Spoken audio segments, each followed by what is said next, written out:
Oh, happy now. Now is the vibrate. For sure, for sure, for sure. It's the only thing that exists is right now. What's up? I'm gonna allow for y'all to come in. Yeah. 11:11 portal tomorrow, technically, you know, again, November is not really the 11th month in that sense of it, but for whatever it's worth in this reality, you know, that we agreed to come within, you know what I'm saying? November is now the 11th month, so the 11th day in alignment with that, it's gonna be the 11:11 portal. 111. That's that beginning, that start is connected to manifestation. And again, for me, starting to realize the wholeness of what's going on. And when we say manifestation, you know, it's more so alignment with your destiny. And when you're aligned with your destiny, things seem to quote unquote manifest. You know, and hence why you start to see that there are a lot of things that you think should be lined up for you, and it's not lining up because that's not a part of your destiny and it doesn't quote unquote manifest. You know, you're like trying to manifest hitting the lotto tomorrow, but if that's not aligned in your destiny, that's not going to happen. You know what I'm saying? So it's more so aligning with our destiny. Matter of fact, if you're not a patron, or if you're not on Patreon, and you're not a patron of my Patreon page yet, ooh, Patreon page, definitely check it out. I got a 2 hour and 45 minute video, which is broken down into two parts. That goes into the free will aspect and destiny and like the whole construct of what's going on right there. What's up, y'all? Y'all can hear me pretty good. Y'all hear me? Deal House, the Merrill. Appreciate it. Maya Simmons, blessings. Militia Hair, blessings. T Brown, what's up, y'all? On this video here, speaking to, I think the title, if I can't remember, what's the title, but it's about being you equals perfection, or being you is perfect or perfection, and you know, being on your unique, uh, dealing with your unique destiny. Because I realized for myself within my growth, that aspect of comparison. And comparison, when comparison come in, that's when, you know, basically it's like it's like a domino effect. If you're comparing yourself to others, then you're gonna judge yourself when you're in a certain space. Because again, we just moving through different spaces. You know what I'm saying? Moving through space cadets. And as we move through these different spaces, again, uh, it's comparison that creates that judgment, because you're comparing yourself to, I'm just using names that a lot of us may know that, deal with me, but like, or just in general, like Infinite Waters or Brother Panic, Bobby Hemmett, uh, Victor Odo, the people from the what channel that is, I forget it, High Self channel, all these different, people who, because they connected to the modality of spirituality, what we perceive as the blueprint of spirituality. If I'm not where they're at right now, then something gotta be wrong, and we have to realize, like, we are on our unique path for a reason, you know what I'm saying?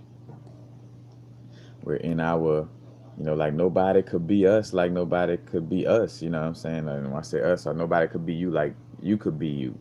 You know what I'm saying? Like, this realm is missing out on something when one of us is trying to be like somebody else, and then again we wondering why things not lining up for us, because we're not aligning with our own inner guidance and our own destiny. You know what I'm saying? So, you know, in which you may ask the question, what about people who do copy others? Isn't that's their destiny then? You know what I'm saying? That's what they signed up for. Obviously. So,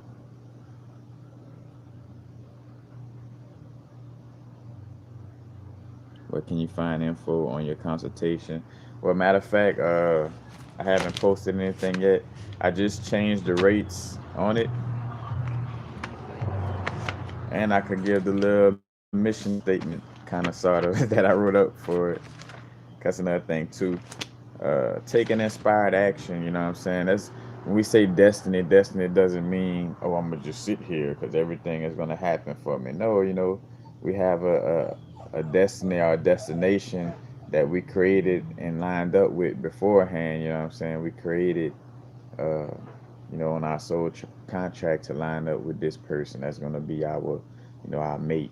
Our person we in a relationship with.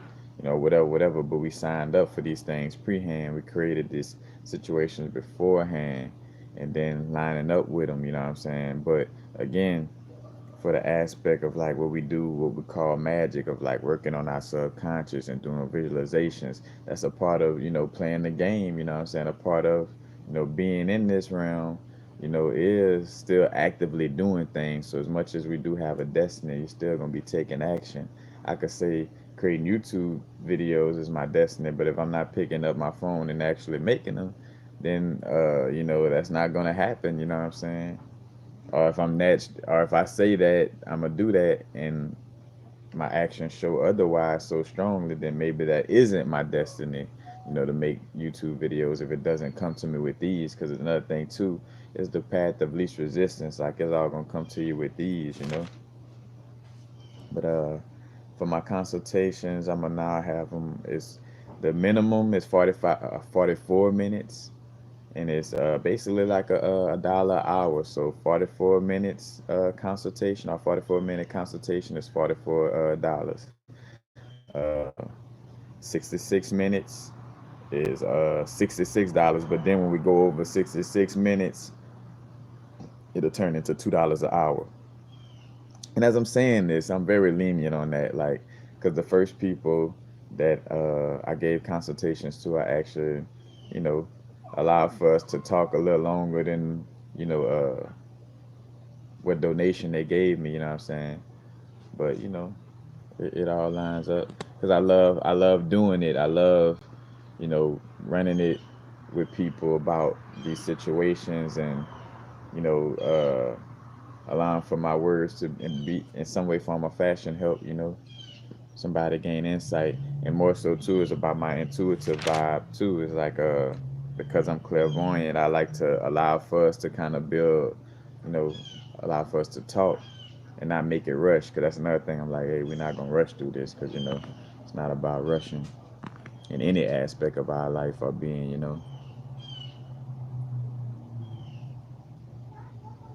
Well, all right, Benita 13 Bay, do whatever you feel, because that question within itself is all right for us to ask and stuff like this. But align, say for instance, if I felt like I had to ask somebody about what should I be doing, then me personally, I would probably look like, well, shit, how could I strengthen my inner guidance so I don't have to look outwardly to, because again, like that's what you feel like doing, like what your inner source tell you to do on 11/11 tomorrow, you know what I'm saying, or what to do tonight preparing for it or whatever.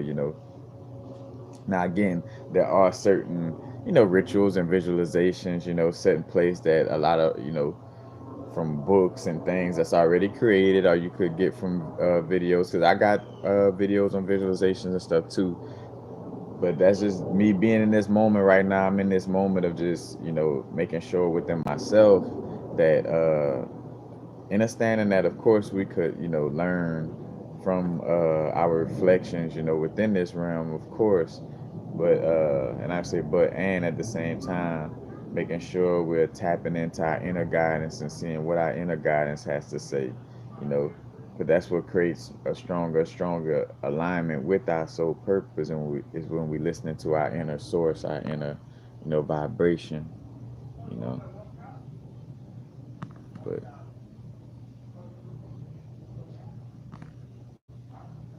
but and again, as I said, that Benita, it's not to say that you asking a question is wrong or right. You know what I'm saying? Like, just expressing, whenever we in that round, to make sure that we tapping into our own my own stuff and what we feel guided to do. Oh my goodness. Oof. Drinking this detox tea. Oh my goodness, it got wormwood in it. Ooh. Matter of fact, because all bitter things help. Uh, Matter of fact, in most cases, the liver, like, because I biome, that bitter taste we get whenever we end up vomiting or whatever. That's that energy, you know. So, matter of fact, I feel like I'm almost like that is like a weed eater. You got to pull a string a few times to get it started. I feel like I'm talking kind of slow. I'm right on point though. Hey, matter of fact, speaking of this, I'm on point for for what's right now. And matter of fact, who had asked? West Combs. And matter of fact, Wes, I got your address because I want to send you a care package, for you up in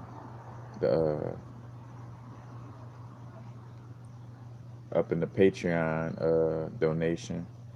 I appreciate that. So definitely gonna show you that appreciation back. That's why I asked for your address information. But yeah, again, 44 minutes. That's the minimum, and $44 for 44 minutes. $66 for 66 minutes. But once we go past 66 minutes, it'll be $2 a minute. You know, and yeah, and it's a podcast. I could take my time, quote unquote. I'm making it in a podcast form. Don't forget, y'all, hitting the like button if you're vibing with the information on any and all videos that you vibe with. That also helps the algorithm of videos coming up.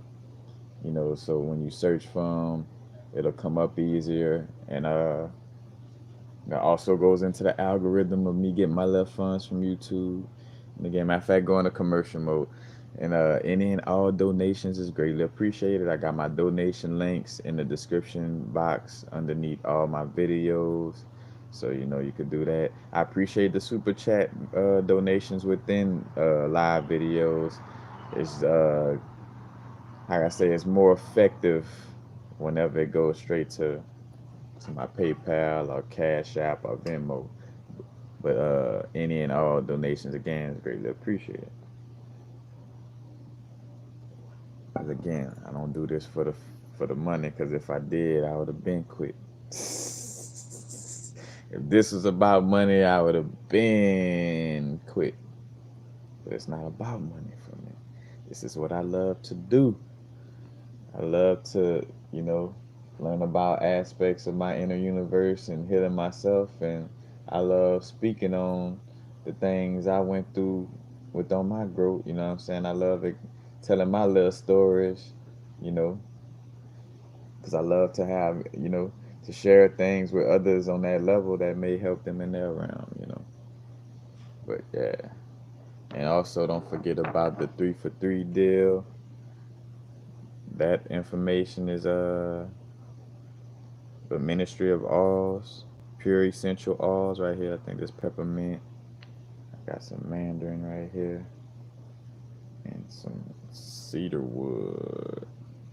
But basically, if you go to the website listed underneath. I got that in the description as well. 3for3alls.com if I'm not mistaken. But just go check the link to make sure. And when you go to the promo page, basically that's the promo website, and you use my promo code Epic Lifestyles, which is listed underneath here as well. You get 3 bottles of these oils that are normally like about, it could be from 5 to $30 for a bottle of oil, depending on what kind of oil it is. Because these true essential oils are getting extracted straight from, from that source. You know what I'm saying? Peppermint coming straight from the plants that make peppermint oil. You know what I'm saying? Mandarin coming straight from a mandarin. The oil of a mandarin. Eucalyptus, cedarwood. Like all these oils come straight from its source. So if that source is kind of, maybe scarce or something like that, that creates the higher prices with a lot of these alls. But again, you get 3 alls for $3 and a free ebook, by using my Epic Lifestyles promo code whenever you go. and it helps me because I get funds sent to me for every usage of the promo code. And it's only one, though. Only thing though is only one of the deals per household. You know, so once you use your address once, you can't use that same address. You know what I'm saying, to get another one. Gotta use another address. Yeah, that's it. And another commercial. New jewelry on deck. This is a new necklace. This camera not the best, but it's like some like glass faceted beads, Amazonite and wood. Uh, Matter of fact, to check out jewelry and to actual order jewelry, it's through my Instagram page called Epic Lifestyles as well. EPIKLIFESTYLEZ.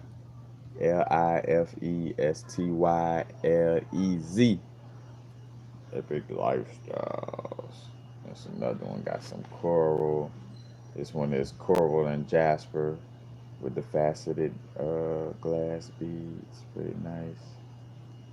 And this one is 60. This one is 55. Yep. And also, what else I got? This graphic feldspar though.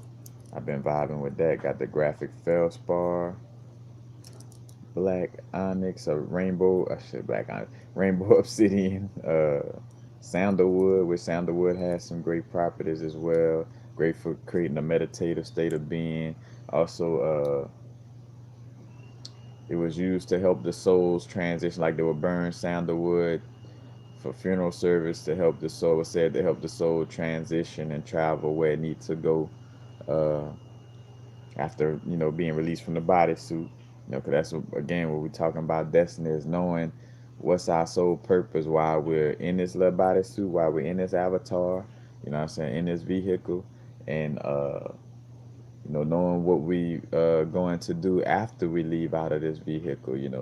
Because again, it's about becoming sure of this right now, so we don't, so when we do transition, we know, what I'm saying, because if you on the fence, then that's what kind of, you know, that's how you, like I say, that's what kind of destiny you get. Is like, oh, I don't know which. You're gonna go to a realm that souls go to whenever they don't know. Let's put it like that, you know. But yeah, I've got the braces, graphic feldspar, and this is the last of this one, graphic feldspar, sandalwood, and Amazonite. But again, just follow my go to my Instagram, follow my Epic Lifestyles page, and you message me to order. Matter of fact, inquire when you're ready to order, you know what I'm saying? And that's up to you. I tell people, because I had to catch myself. I felt like I was trying to squeeze a sale out of a person. And it's like, nah, the reality is, though, if you want what you do want, first come, first serve. So you be like, oh, I like that bracelet, I want to get it. But then you're not ready to do the transaction, and somebody else come through that know the process or whatever, whatever. And of course, again, it wasn't your destiny to get that bracelet if that does happen. But, just having that awareness. First come, first serve. Have your PayPal, Cash App, or Venmo ready upon inquiry, and message me, and we'll get down to it. But yep, let's say she's seeing 33. Oh, hey, what's up, Mr. Tony? uh, you could just send me a message, send me an email for consultation. Send me an email, or you could reach me through my Instagram. Send me a DM on Instagram, or send me an email. Either one works, but more so an email would be best. Just send me an email, and we'll schedule that out. Because in most cases, uh, it'll be very quickly. what I mean by very quickly, like as far as like in that moment, like within the next day or two. So yeah, just hit me up. Oh man, what I got in here? Wormwood. Uh, it's a tree bark called Paul de Arc or something like that, or Paul de Arco. And I also got some Ginkgo biloba, Gotu cola, and senna. Senna is great for detoxing the intestines. Removing mucus from the intestinal walls. But that wormwood too. That's that and that Paul de Arco or whatever. That's very detoxifying. Matter of fact, helping cleansing those parasitic energies within the digestive system. But yeah, Professor Chrome, peace, peace, brother.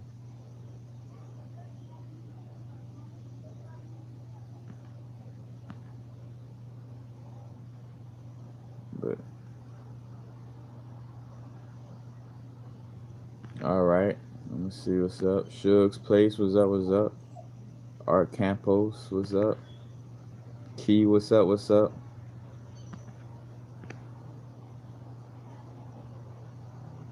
The Instagram, my Instagram again. All right, I see two. Bonita 13 Bay. My Instagram for the jewelry is Epic Lifestyles. EPIKLIFESTYLEZ.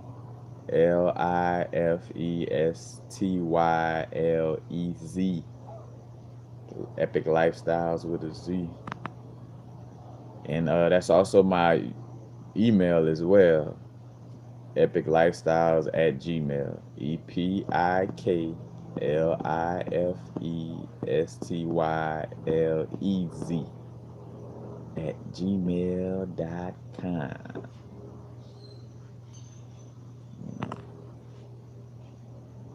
But matter of fact, again, expressing a little aspect from my consultations. This my little had to write up. Cause another thing too. Again, that's what I was going to speak on. Had to write it out.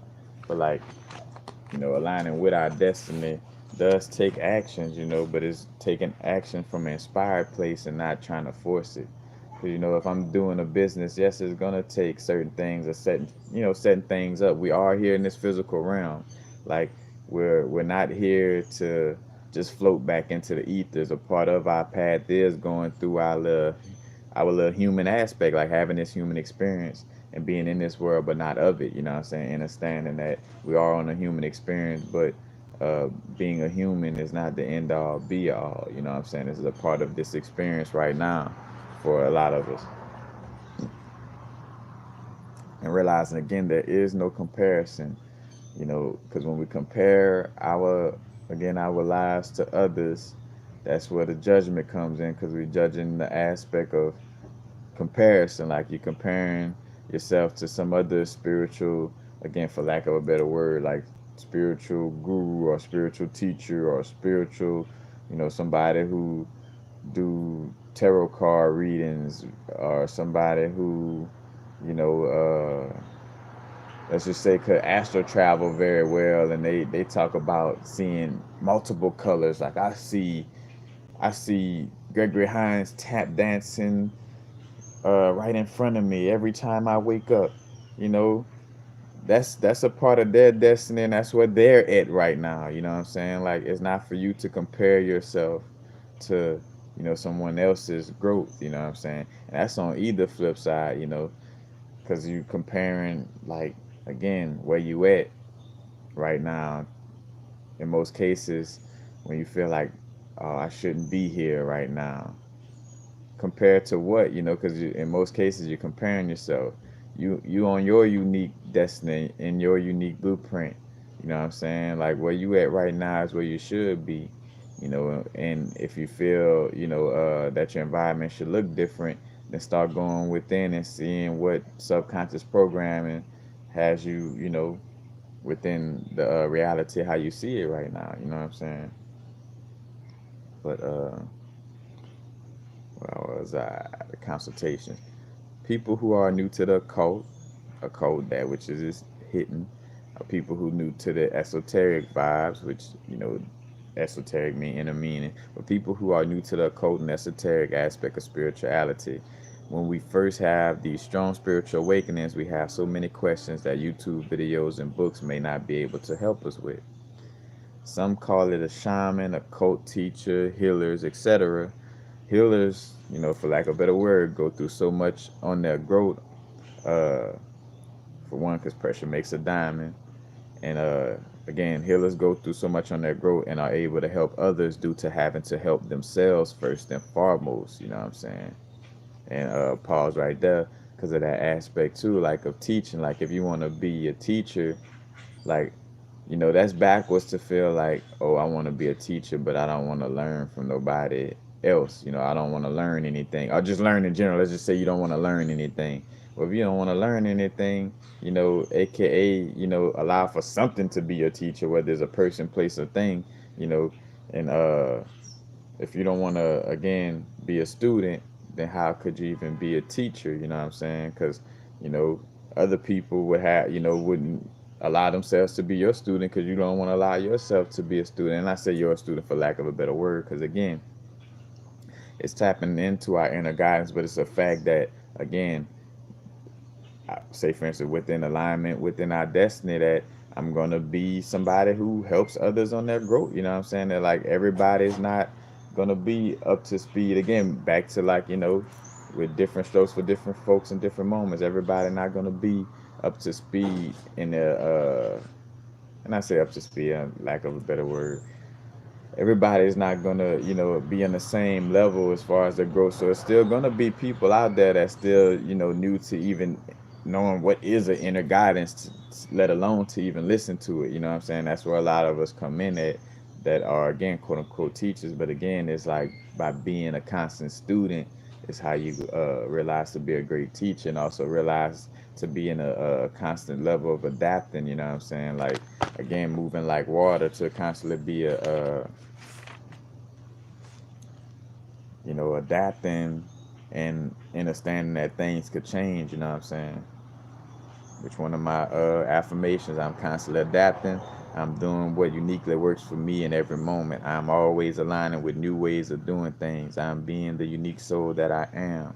But again, like adapting, like not being again fixated in one spiritual modality or one idea or one book or one teacher per se. Now again, if it's not broke, don't fix it. But realizing, when new information does come along, new for lack of a better word, that we want to be able to acknowledge, like, all right, you know, this discredits all the stuff that I was dealing with, but you know, this is information that's relevant to my now, relevant to my now. So this older information that once was the a great stepping stone for me, is no longer the best thing for me right now. So I'm moving into this new thing. But you got to be adaptable, and you got to let go of pride, because another thing too, we'll get prideful in one little area of doing things. You know what I'm saying? Get prideful in learning about Kemet, or prideful about learning about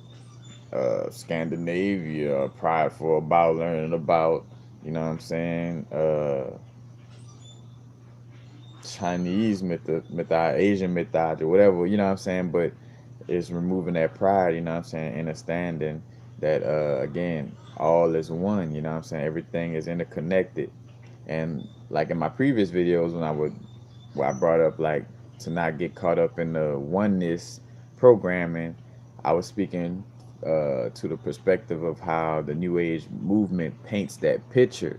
Like again, they give you half truths. Yes, everything is interconnected. Yes, there is a oneness to our being, but not in the aspect of how they were presenting it, with that certain half truth, and with, oh, just listen to us about everything and just be nice, and don't worry about being authentic, and it's about being like this, you know what I'm saying? Like it's created through a certain modality. And even with that being said, if a person is following that aspect of spirituality, and that's a part of their destiny. You know what I'm saying? That has nothing to do with me. You know, like it is what it is. But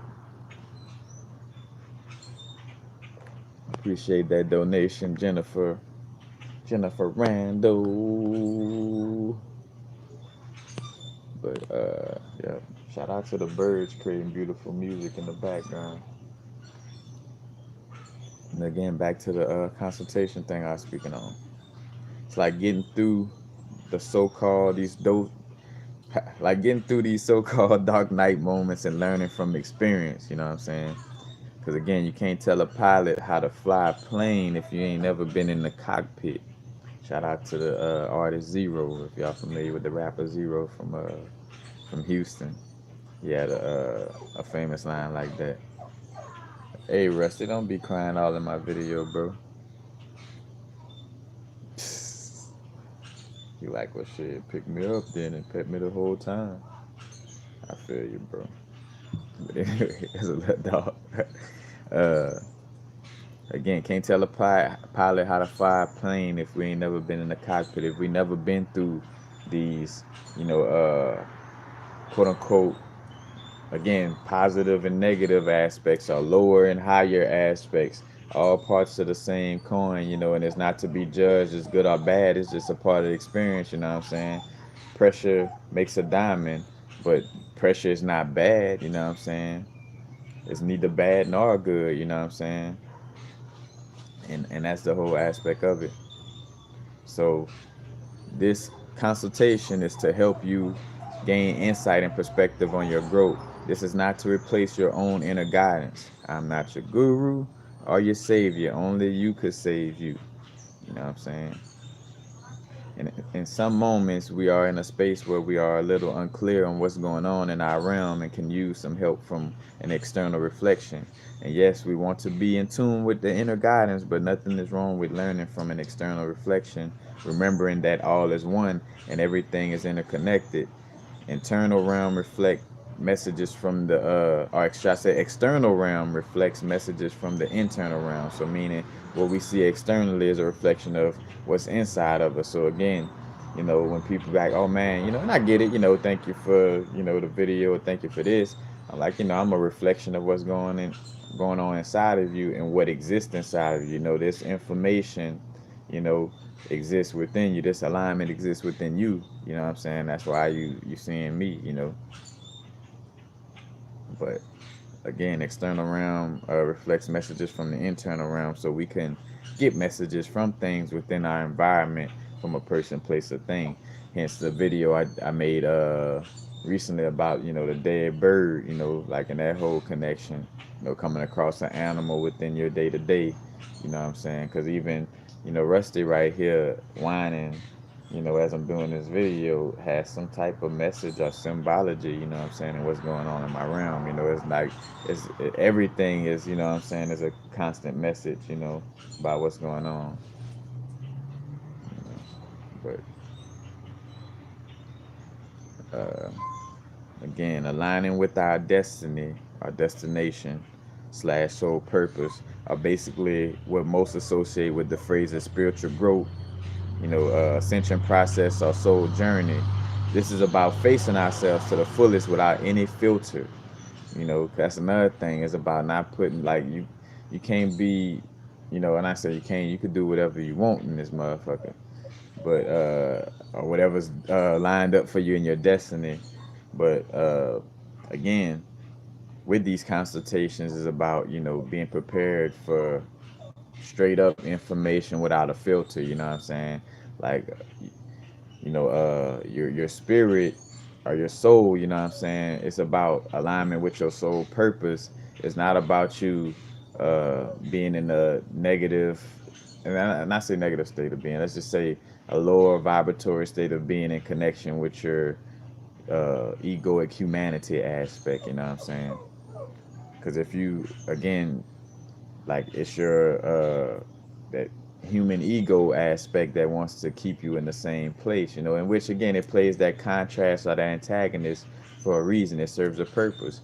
You know, just like the oxymoronic aspect of oxygen, you breathe it in, that's said to give us life. But on the flip side too, oxygen oxidate things, you know, because matter of fact, rust turn red, you know what I'm saying? When something becomes rusty, it's because of oxygen, you know what I'm saying? So it gets that old look. Our ages due to oxygen, our blood turns red due to oxidizing.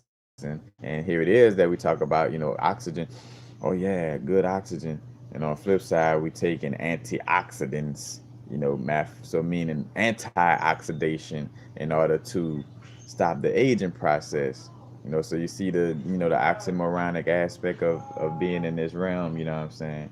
Or you think about magnesium is to help keep the blood from clotting, and calcium helps to clot blood. So they're basically antagonizing, while one is clearing the pad, one is creating, you know, the blood clotting. But again, it's within balance and harmony, you know, because that's the whole trick to what's going on too, is like realizing to be harmonious in our being, you know what I'm saying? It's not about trying to be like, oh, because of them over there, because of that oppressor, because of 5G, because of the European, or because of black people, because of Asian people, or because in 1882 this happened, you know, like, nah. Well, right now you got to be, again, it's about being harmonized in your being. Because think about that, like, in order to be a part of your, you know, higher intelligence, is realizing like everything is one and interconnected. So it's not to have you know, these aspects within us beefing. You know, it's to have it harmonious, you know what I'm saying? To have my lower nature harmoniously balanced with my higher nature, to have my lower chakras harmoniously balanced with my higher chakras, you know, and hence the heart chakra being in the middle and represented with the quote unquote Star of David, you know, for that reason. So again, this is about facing ourselves to the fullest without any filter. Because discovering our inner truth, you know, when we discovering our inner truth, is about doing it no matter how ugly it seems. You know, because things could seem ugly and we're like, oh, I don't want to see that. I don't want to view that. But again, like a broken leg, if you ignore a broke leg on some like, oh man, that broke leg ugly, or it hurt, or, you know, it's negative, so I don't want to look at it. Well, your leg is going to remain to be broken, you know, if you don't give it that proper, you know, acknowledgement, you know, acknowledgement and acceptance, you know. So again, these consultations and dealing with spiritual growth in general, but these consultations is not for those who aren't ready to face their truth. You know, it's fully, you know, full transparent honesty is a must, you know, for us on our group. You know, and I can only give consultations due to me facing my truths, you know what I'm saying, on a level where it's like, you know, being straight up honest with myself. Because again, like with the broke leg analogy, you know, your leg will be broken. You don't want to look at it. All right, cool, but your leg ain't gonna get broke if you don't, you know, give it some type of attention and acknowledge, like, all right, yes, it does hurt. Yes, I do have a broke leg, but you know, in order for me to fix it, I have to acknowledge it. You know, that's why, again, as corny as it may seem, that's why AAA meetings start off with, "Hi, my name is such and such, and I'm an alcoholic." You know, because you gotta have that on a simple level. You know, some form of acknowledgement, because you're not gonna fix. Because think about the person who alcoholic, they like, I ain't got no problem. Go go go go go go. You know what I'm saying? Because they're not acknowledging what's, you know, what's really going on. So they're gonna continuously stay in that lesson loop until they realize, oh shit, you know, I've been shitting on myself and pissing on myself for years. And just, you know, something must be wrong. People looking at me like I'm stink. I'm not saying that people looking at you like you stink is a thing, but you know, like you going through this in order to, you know what I'm saying, because you're not paying attention or acknowledging, like, all right, well, maybe this is a problem for me, you know what I'm saying? So without acknowledgement and acceptance of what is, the correct diagnosis will never be revealed, you know. Again, have to face truths. I'm getting into some of my notes about right now. As a matter of fact, coming across chrysoprase, but you probably can't see it good. I got this chrysoprase and emerald. Chrysoprase has a little bit of nickel in it, the element nickel, that has a vibration to it. But again, what this is really about is realizing again that it's nobody could be you like you could be you. You know, you know, it's like no comparison creates no judgment, creates no, no rush or no fear, because we get into a fearful state thinking that, oh, I need to be here right now instead of where I'm at. Like, no, you are where you are for a reason. You know what I'm saying? Like, go within yourself and see why you are where you are. You know what I'm saying? Like having that inner dialogue. I done spoke to this a lot lately. Like, like asking myself, all right, why am I, you know, in this place right now? Like, why am I still at my mom's house? Or why am I still, 'cause that's another thing for me, like acknowledging that there's a level of codependency that's in some way, form, or fashion programmed into my subconscious, and how or what should I be doing to heal that and release that energy, you know what I'm saying? Transmute that energy, and also again not being judgmental towards any aspect of your being, you know what I'm saying? Like, there's no judgment. But again, that fear comes from like thinking that you should be somewhere else. I should be where universal frequencies at on his growth, or I should be where key winning wellness at on her growth, or I should be where so it is written is on her growth, or you know what I'm saying. Again, all these other people you may see on YouTube, or are like, I should be where Eckhart Tolle is right now. No, you shouldn't.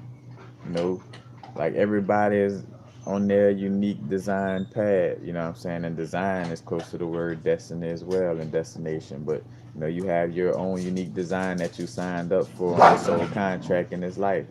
you know Rusty, you better stop eating Zoe food. See, but that's what it goes back to right now. Because I feel like, and again, expressing from what I'm going through, within my realm, is clearing up that comparison, or feeling like, oh man, I'm not, where I should be. I should be in my house right now, or I should be there. Like, matter of fact, and shout out to Miss Blue. Uh, I've come across some of her podcasts, Brother Panic being on some of her podcasts, but she has been a strong reminder lately for me in a lot of areas with a lot of things. Because realizing too, having to stay in the habitual nature of remembering to stay in this alignment.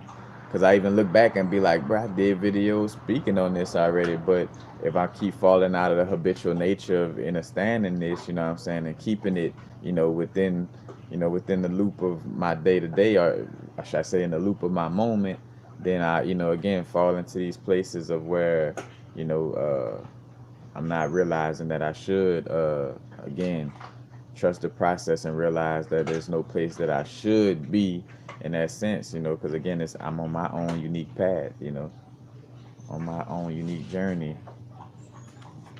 But I think about, I remember a video I did where I was talking about, nature. Like, nature ain't like in no rush. A tree ain't read no book about how to be a tree. A dog reading a book about how to be a dog. A dog, or animals in general, just innately, connected to to their inner source and to their soul purpose, because they're not, that's the, again, the pros and cons to having like a certain level of consciousness and conscious awareness. Hence what the aspect of eating from the fruit of eating from the tree of knowledge spoke to. Eating the tree of knowledge gave, quote unquote, Adam and Eve, for like, again, these terminologies used to paint a bigger picture. But that aspect of, stepping into that realm, where like, all right, I'm aware of all these different aspects and still have to stay in alignment without allowing for my egoic mind, or my, my humanity, to disrupt that alignment, you know what I'm saying? But again, that antagonist serves a purpose, because without that antagonist, it wouldn't even be no journey in the first place, you know what I'm saying? You wouldn't have anything to do if the antagonist didn't exist, you know what I'm saying? So But Jaguars don't have to read a book on how to be a Jaguar. It just does it. And a Jaguar doesn't compare its path to other Jaguars. Like, oh, I didn't drink water at 8 o'clock like that other Jaguar. So, you know, and matter of fact, they don't even have a sense of time in that sense either. You know what I'm saying? So again, it's just like being in the moment and being, true to what your inner guidance, holds true for you. You know what I'm saying?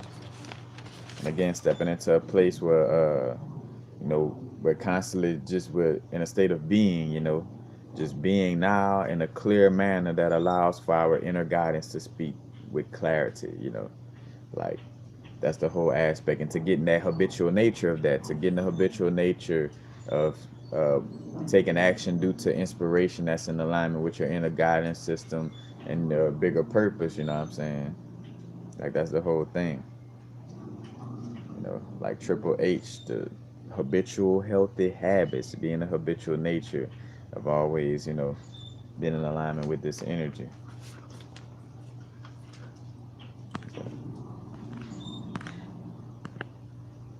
Straight Panther, what's up? Beautiful Queen, what's up? Priestess Felisa.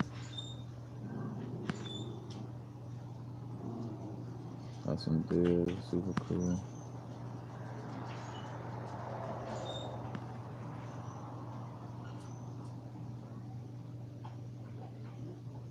Yep, that's basically working with the shadow. Shadow work is like, facing those aspects that may be hidden, and a lot of it is hidden due to, running away from it. You know, whether in past lives or in this lifetime, you running away from a certain energy that you should be, acknowledging it, you know, acknowledging it, not giving any judgment towards it, and be compassionate towards it, because again, the contrast exists for a reason. You don't have to go have a drink with some KKK members, and you know what I'm saying, like go have a drink with people who obviously hate you and don't want to be around, don't want you around them. In that sense, compassion just means like, I have a compassion for the whole aspect of my being, the oneness of my being. So that also goes for the parasites, bacteria, the shit on the ground, whatever, you know what I'm saying, hateful people, whatever, because you've been hateful in some way, form, or fashion in a past life too, you know what I'm saying. So that's another thing, hence why we go through these things. Oh my goodness. How? Yeah, yeah. But facing that shadow self, facing our truth. Shout out to my brethren Crockett, who got like he drew a character where his name is called Face Truths. You know, but that's the whole thing.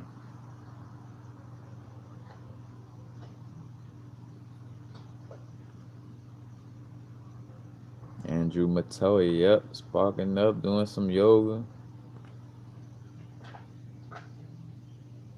Yep, matter of fact, and speaking of yoga, check out Love Language. Uh, her YouTube channel is LUV Love Language, LUV Language, LANGUAGE.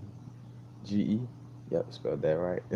And on Instagram it's the same thing, but it got a dot between love and language.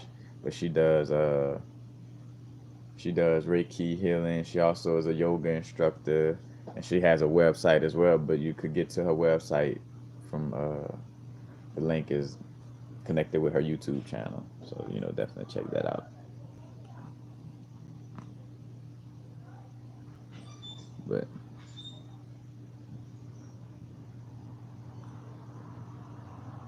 it's a powerful sign. Yeah.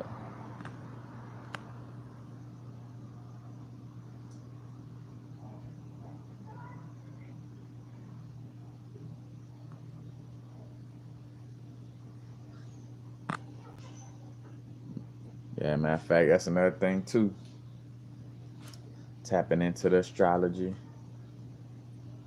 not getting caught up in it to where your day to day, it's like, oh, worried about if the moon here or the sun here, you know what I'm saying? Because again, think about the contradiction of realizing that you are, an aspect of source energy. Like you are a drop of source energy within the human bodysuit.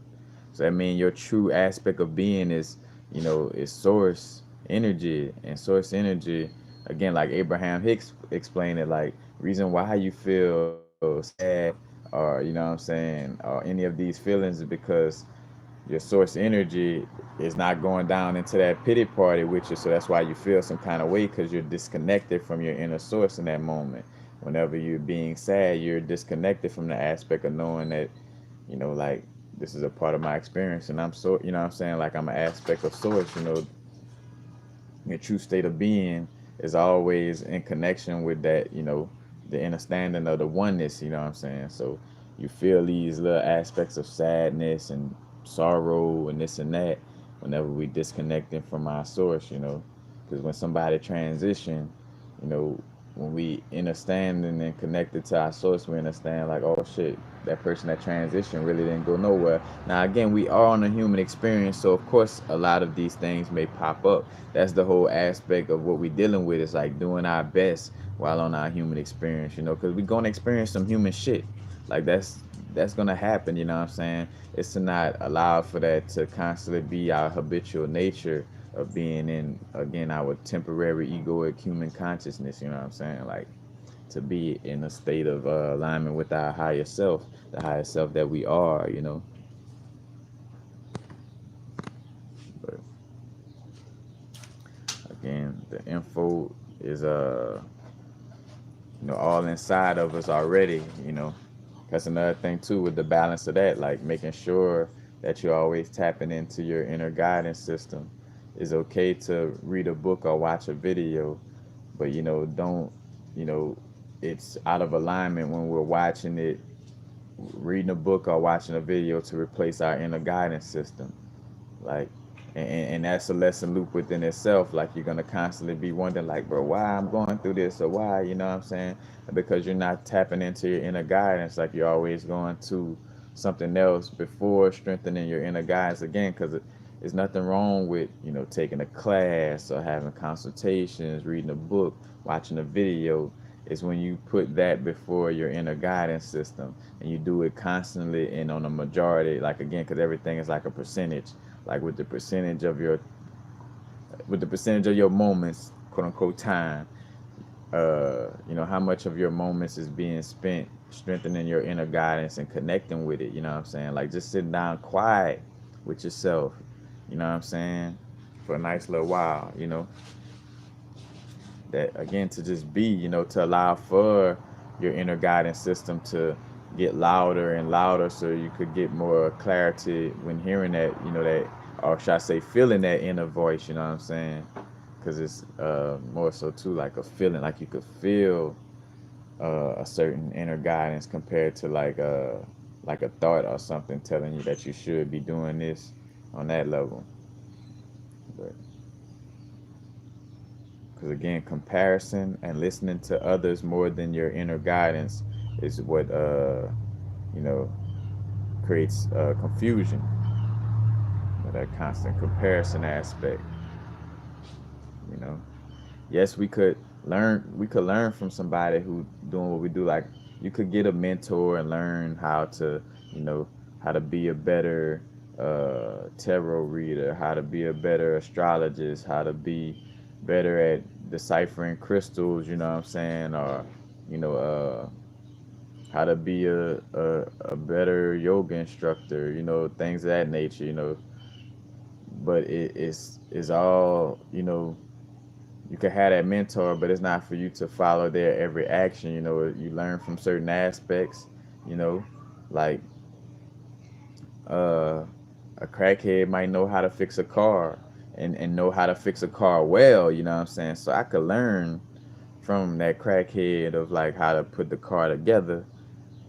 And then it gets to a point though, like where I learned the blueprint of how that crackhead put the car together, but I'm not constantly following every action of that crackhead, because It's not in my journey. Again, neither bad, good or bad, right or wrong. It's just not in my destiny to be a crackhead, for lack of a better word.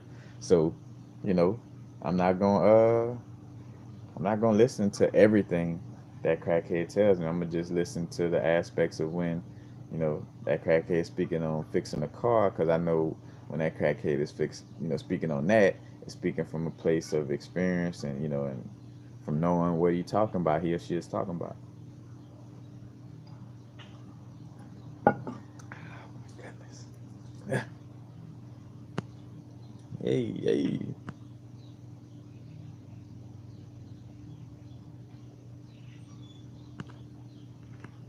But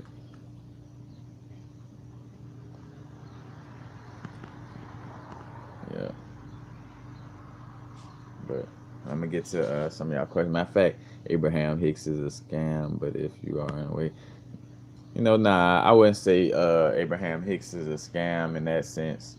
You know, again, everybody uniquely present these things in their own little way. Again, uh, all is interconnected, all is one.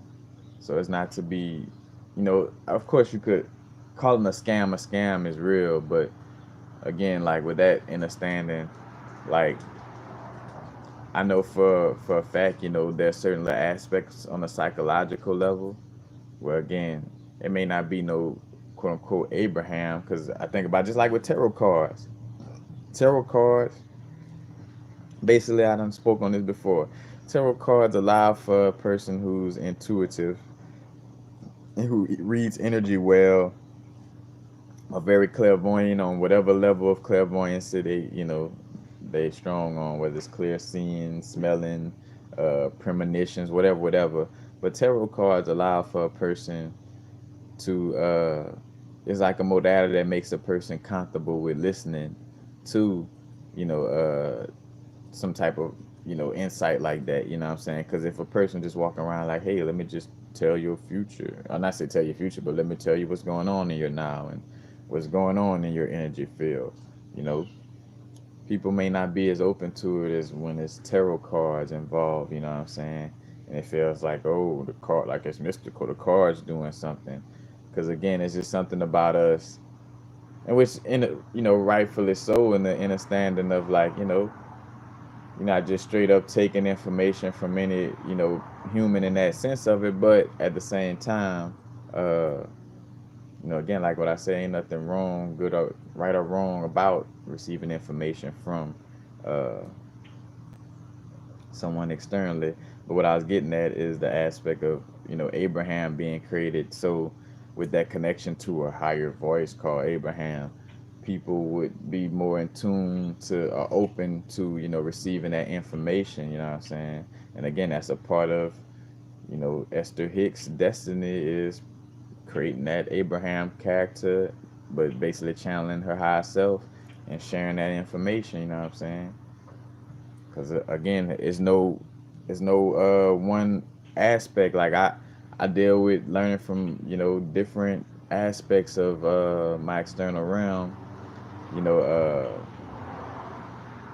that points, because again, when you and that's another thing, as I'm saying, is when you're learning from your external realm, you're learning from a place of dealing with information that resonates with your inner guidance. So at the end of the day, it still goes back to your inner guidance, because you could hear a person say something, but it doesn't resonate in your heart. So you're like, I'm not feeling that. But then they'll say something that resonates, well, and even those hurting, like, well, what they said was straight up and straightforward, where it hurts your ego, but you could still feel like, oh shit, but that was something I needed to hear, or like your inner source felt like, yep, you needed to hear that, but like uh your ego might feel like, I don't want to listen to that, I don't want to, but you could feel like within yourself that, yeah, that was something that was that was meant, that's gonna help, that whole aspect.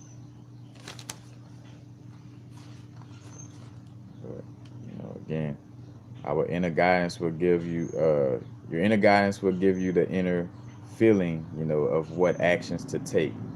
Again, like working from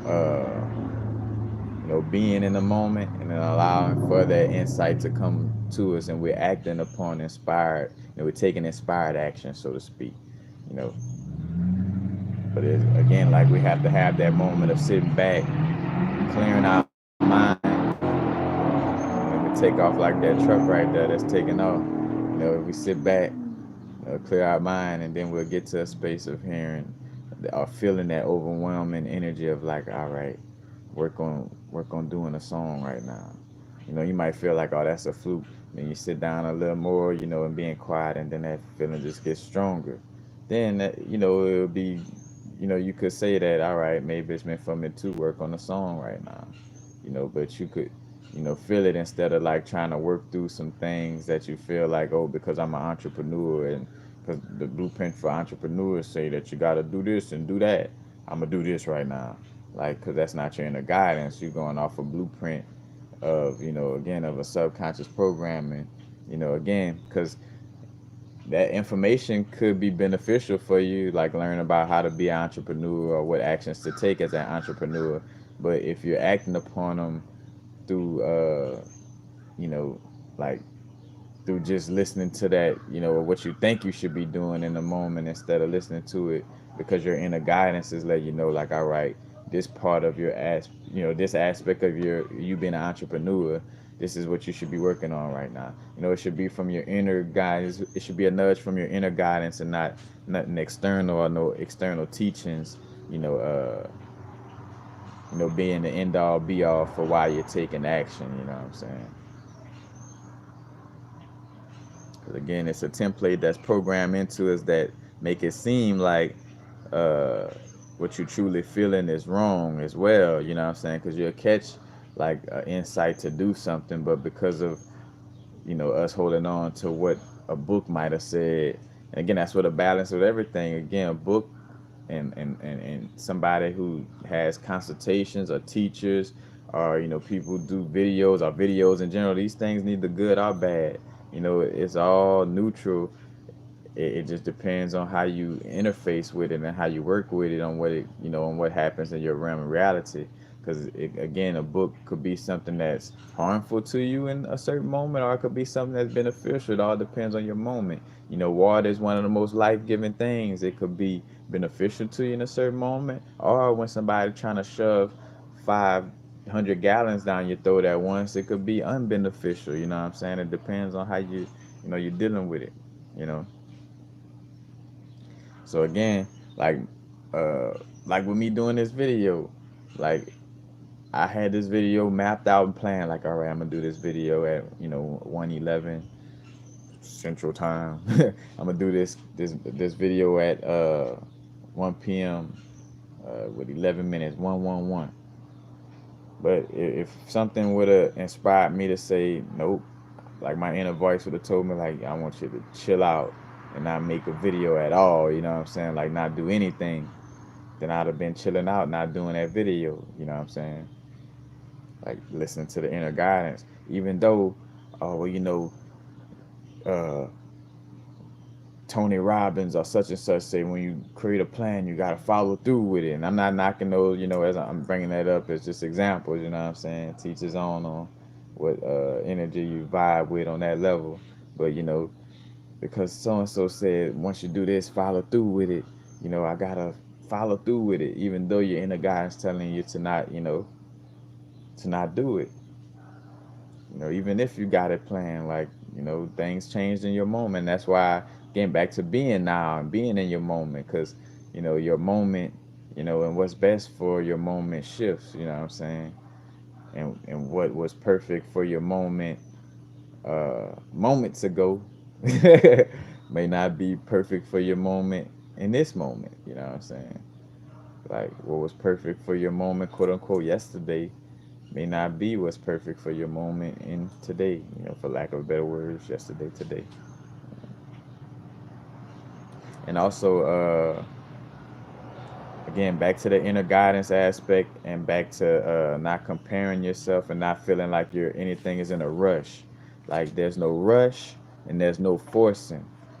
So say, for instance, with relationships, if uh,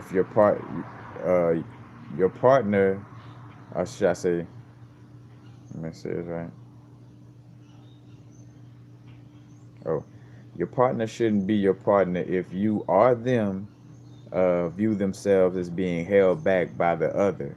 You know what I'm saying? So if you feel like your partner is quote unquote holding you back, or you know, or vice versa, you know what I'm saying? Like they feel like you holding them back from something or whatever, you know, then that's obviously not the alignment for you. Again, your spiritual growth is not about being in a rush, you know, and not comparing. Because matter of fact, like I uniquely go through that with my queen. She may speak on like having a visualization that's extremely vivid, and I'm like, well, you know, I do get readings, but it's not to that level, you know. But hey, I'm at where I'm at for a reason. You know what I'm saying? Like I can't compare myself to where she's at on her growth. You know what I'm saying?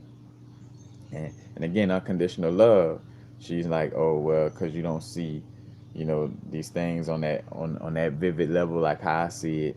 You know, I'm gonna just leave you alone or this and that. Which I mean, if she felt like that, cool. But you know, again, it's not to force nobody. Like, oh well, you gotta see it like I see it. You know, right now. What if it again? It's not we are where we are for a reason. You know what I'm saying? So again, if you hear somebody speaking on, you know, how vivid their visions are, or how they cutting flips in the astral planes, and you feel like it seems like you're not doing these things, it's not for you to compare and judge yourself. Because again, you're judging yourself due to comparison. Because you're like, oh shit, well, I'm bad, or I'm not, you know, being on my spiritual growth because I'm not seeing this how this person sees this. And then when you're not careful, you'll fall into a habitual habit of always looking at your moment as if, oh, I'm not where I should be, and I should be doing things like this person. And then you'll fall into a lesson loop of constantly, you know, being in that space because you constantly habitually having that thought form, which when you habitually have a certain thought, it gets programmed into the subconscious, you know. So when you habitually feeling like this, that creates that vibe of you know, creating that reality constantly, you know what I'm saying? Which will be a part of your destiny though, nonetheless, if you're going through it, you know. But again, with relationships, you know, again, it shouldn't be anyone feeling like uh, one is holding the other one back, and nor should it be upon anybody, and just in general, whether it's relationship or not, to try to speed somebody else's growth up. Like, uh, oh, this girl, I like this girl, but she a Christian, but I'm not into that.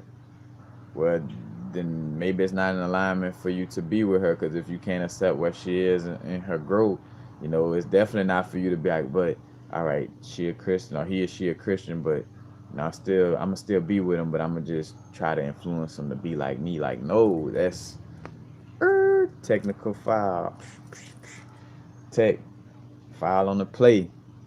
You know, you're not that's not in alignment. You know what I'm saying? Because again, it's not our job to try to influence anybody to see things the way we see things. Like with any and all my videos, take what resonate, leave what don't, and you don't have to listen to a word I say. You know what I'm saying? Like that's not, you know what I'm saying? I'm not here to force you to see things the way I see things or align with things in the way that it's aligning my growth right now in this moment. You know what I'm saying? I'm just sharing, and if it resonates with you, it does, and if it don't, it don't. You know what I'm saying? But again, it's not to force anything upon anybody, you know.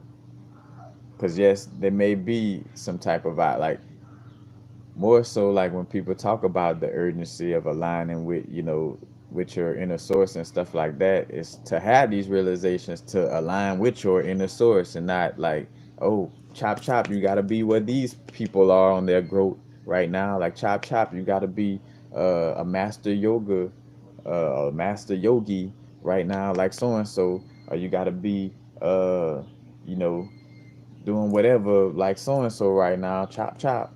Like no, you know what I'm saying? Like you are on your unique growth at your unique pace, you know what I'm saying? Like and you know again, and that's what strengthen your inner guidance. And when you feel your inner guidance will let you know like, hey, you keep experiencing this lesson loop because you still viewing things in this manner? Are you still viewing things in that manner? Because again, it's about going to the root of why we experiencing these lesson loops. And again, in most cases, we experience lesson loops due to some type of thought form programming to our subconscious mind that we're not aware of.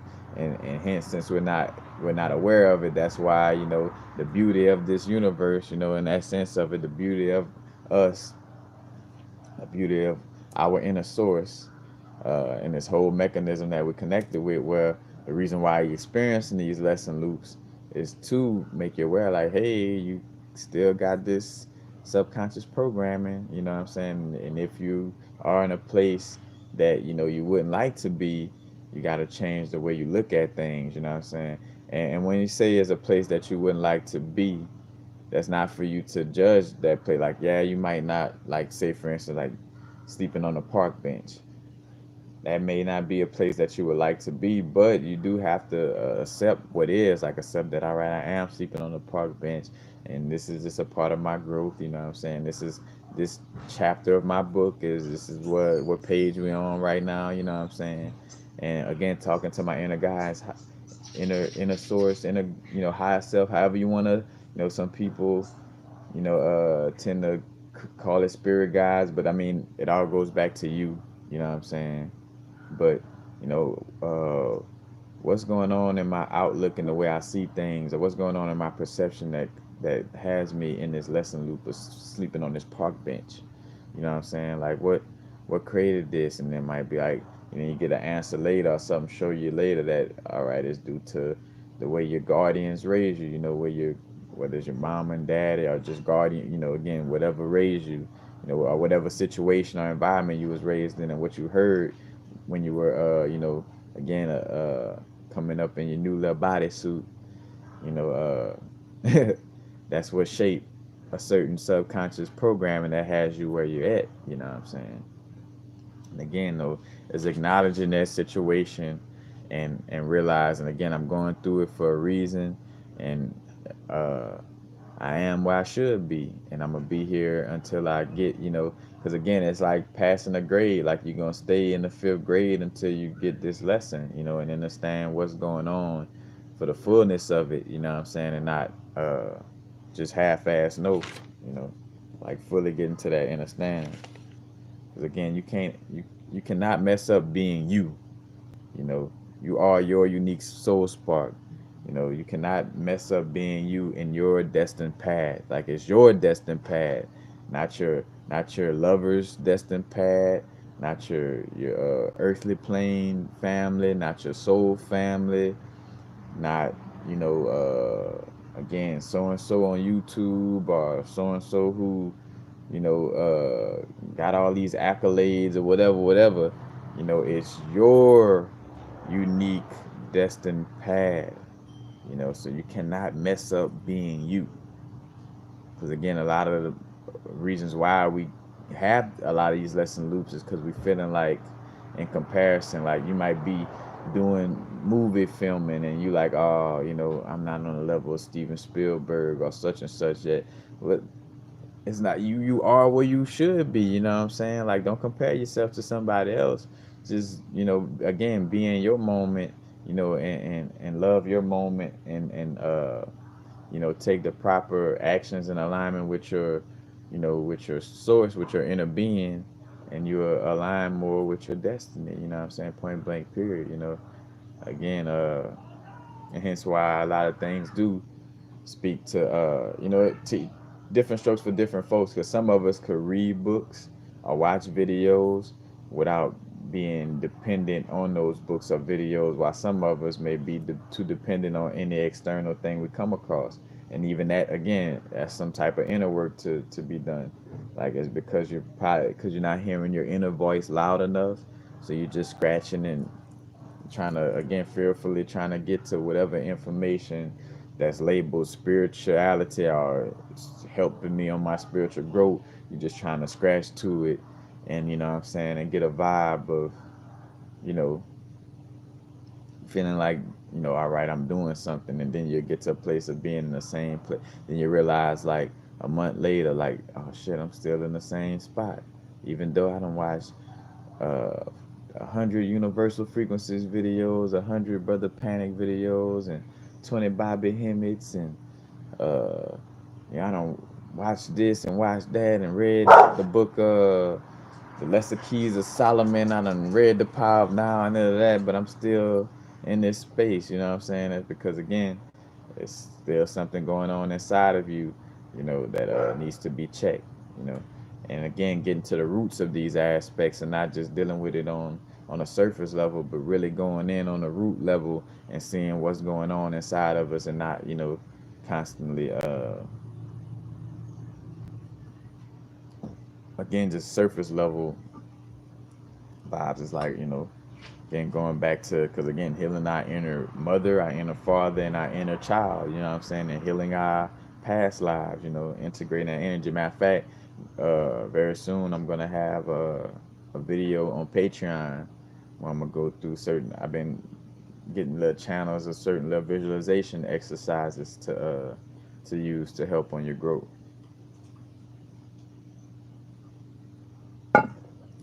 And two, not even getting lost in those words. Your growth is your growth. You know what I'm saying? You couldn't forcefully become a man when you were, or a woman when you were a little child. When you're a child, you are a little boy or a little girl. You know what I'm saying? Until your body grows out.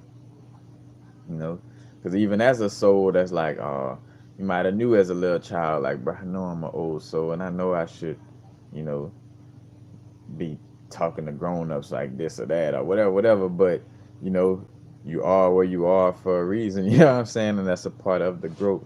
You know, this realm is a dense and moves slower for that reason, to allow for us to have this experience. But again, no rushing, because in most cases you're rushing yourself because you're comparing yourself to others. You're rushing yourself because, again, so and so right here already, and I'm not. Everything is aligned with the path of least resistance. You know, reason why you experience synchronicities, and pay attention to what areas you experience, quote unquote, again, for lack of a better word, synchronicities, or ease with quote unquote manifestations, which again, manifestations is just basically something coming present in your physical realm because you made a certain energetic alignment within yourself. you know like, you're not gonna be a millionaire. Like, again, just like going to the next grade, you're not gonna be a millionaire, or you know have the, your setup for your place of business, or the building for it, or you're not gonna have your Save the Trees program, or whatever, until you do whatever inner work that should be done for you to align with it. And again, also get into that aspect of really going within ourselves and having that inner dialogue to see what is truly a part of our soul purpose and our soul journey within this lifetime. Because again, we'll have aspects of just going with what we think should be our what we think should be our sole purpose, and hence you'll realize, like, every time you try to do something that I think this should be my sole purpose, it doesn't align for you with these. You know what I'm saying? Like, when it comes to me making videos, the reason why I'm like at 1,500 videos and going is because it aligned easy for me. You know what I'm saying? Like, it never was like, no, oh man, it's a struggle to get to this, or it's a struggle for me to find words or to express myself, on this level. It's like, no, it comes with ease. It doesn't, uh, if it seems like it's so difficult to do, then, maybe that's not in alignment with your soul purpose. And again, the beauty of our high self and the bigger mainframe of this, you know what I'm saying, of like making things harder for us to show us, like, as a little meter, you know what I'm saying, for you to see, like, you struggling, quote unquote, in this area because this is not what's meant for you. You think this should be your sole purpose when it's really not. And if that's going on, then, getting to the root of having that inner dialogue. Well, all right, inner source, like, show me what's really meant for me. Again, like, asking high self, again, because it's as simple as talking, again, having that inner dialogue. Like, I want to face, all of my quote unquote demons or all the darkness within my soul. I want to face all of my fears. Like, show me what fears still exist within me. You know what I'm saying? Show me, uh, all these different aspects. Like, show me certain truths, and I don't care if this truth is gonna hurt my egoic mind and a little temporary aspect of my being. I want to know what's my soul purpose, and I want to see it with clarity, and I want to know the truth of my journey with clarity. I don't care how painful it may seem. You gotta speak on that. You know what I'm saying? Like, instead of run from it. You know. And again, we don't have to force it, we don't have to rush it or do it out of fear. Because none of our actions should be out of a place of fear. You know, I should never be doing videos because I'm fearful of, like, oh, you know, I gotta be doing something in order to be an entrepreneur, in order to be, you know, uh, allowing for funds to come in for my business, man. I gotta be creating a video, man. I gotta just, because that's from a place of fear. But if I'm feeling like, oh yeah, bro, I'm like, got my crystals today, this and that, man. I'm feeling this vibe, but it's downloads about, being in alignment with my inner source been coming to me, man. I'm just really feeling a vibe to do a live video on it.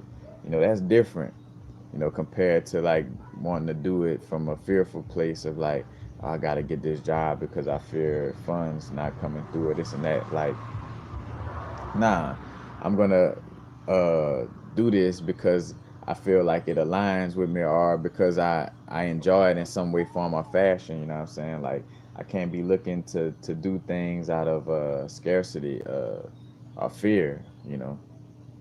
That's the whole aspect. Cause that's why a certain I caught, man, had this as soon as I got out here and started putting my little applications in, or more so sending my resume out.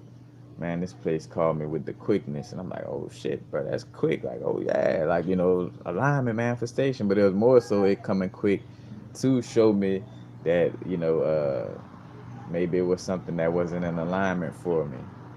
You know, like, cause when I did go, and I went on a day that it really wasn't planned for me to go, but I got to see the little infrastructure and how things really work, and I'm like, I might not vibe to this little environment.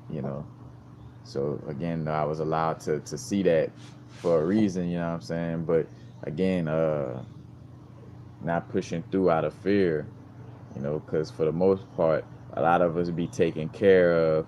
It may be the fear of like, oh, what's somebody gonna think if I'm houseless, or what's somebody gonna think? And again, that comes to inner judging, like, oh, you know, so and so not houseless on their group, and which was funny. A lot of people have been through this transition. That is, you know, again, most people's healers, teachers, or whatever occult teachers, they done been through some type of, turmoil or some type of, trauma or energy that, that they had to go through in order to be somebody to express healing and all these things for them, like Eckhart Tolle, the Power of Now author. He slept on a bus bench, you know what I'm saying, for a while, you know what I'm saying, like David Banner, sleeping outside of his sleeping in his car, you know what I'm saying, and also as I'm saying this is not the blueprint. I jokingly say that a lot of times, like, damn, it seemed like being houseless is the blueprint too, you know what I'm saying? Like, you know, just going for what you know, with your sole purpose, but it's not the blueprint either. You could do these things without having to go through that, but again, it's through not judging yourself and not comparing your walk to others, you know. It's like knowing that I am where I should be, and I'm not going to judge where I'm at. It don't matter if I got a million videos and a million views on each video. You know what I'm saying? And again, like, you are where you should be. You know what I'm saying? If I'm still like haven't found my home yet, that because it ain't in alignment for me yet. You know what I'm saying? It will come into alignment when it is, aligned for me. You know what I'm saying? I have to line up with that frequency. You know, in the uniqueness of my soul path and soul purpose, and not in the in a comparison to somebody else. You know, because again, we're being lesson loose because it's still something, still something I have to learn about myself and transmute. Otherwise, I would see a different reality. Like you would see reality. You would be in a different spot if you wasn't, still, again, like you had these lesson loops, and a lesson loop is neither good or bad. It's just a marker to show you, like, hey, you've been experiencing the same things every day, and it feels stagnant, because you haven't been working on, really seeing what's going on inside of you that's creating this stagnation or creating you to stay in this lesson loop. You know what I'm saying? Because again, the subconscious be on autopilot, so our actions, you know, come from that, that subconscious realm, so again, it goes back to what we habitually, what thoughts we have been habitually having, and AKA what's programmed into our subconscious, because that programs into our subconscious. It's thoughts we habitually have.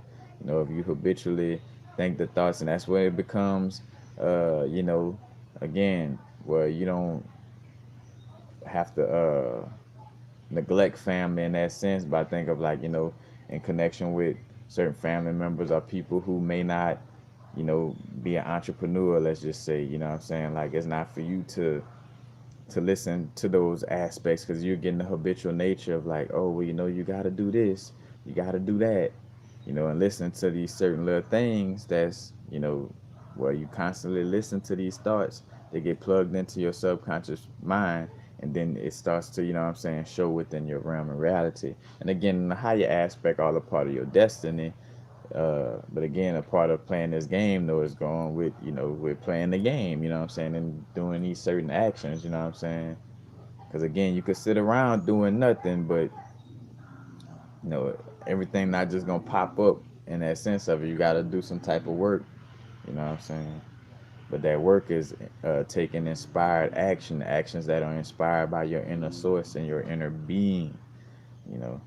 But again, the habitual thoughts, like, oh man, I I can't manifest this out of the blue, because so and so always taught me this and that, what I'm saying. Oh, I won't be able to do this.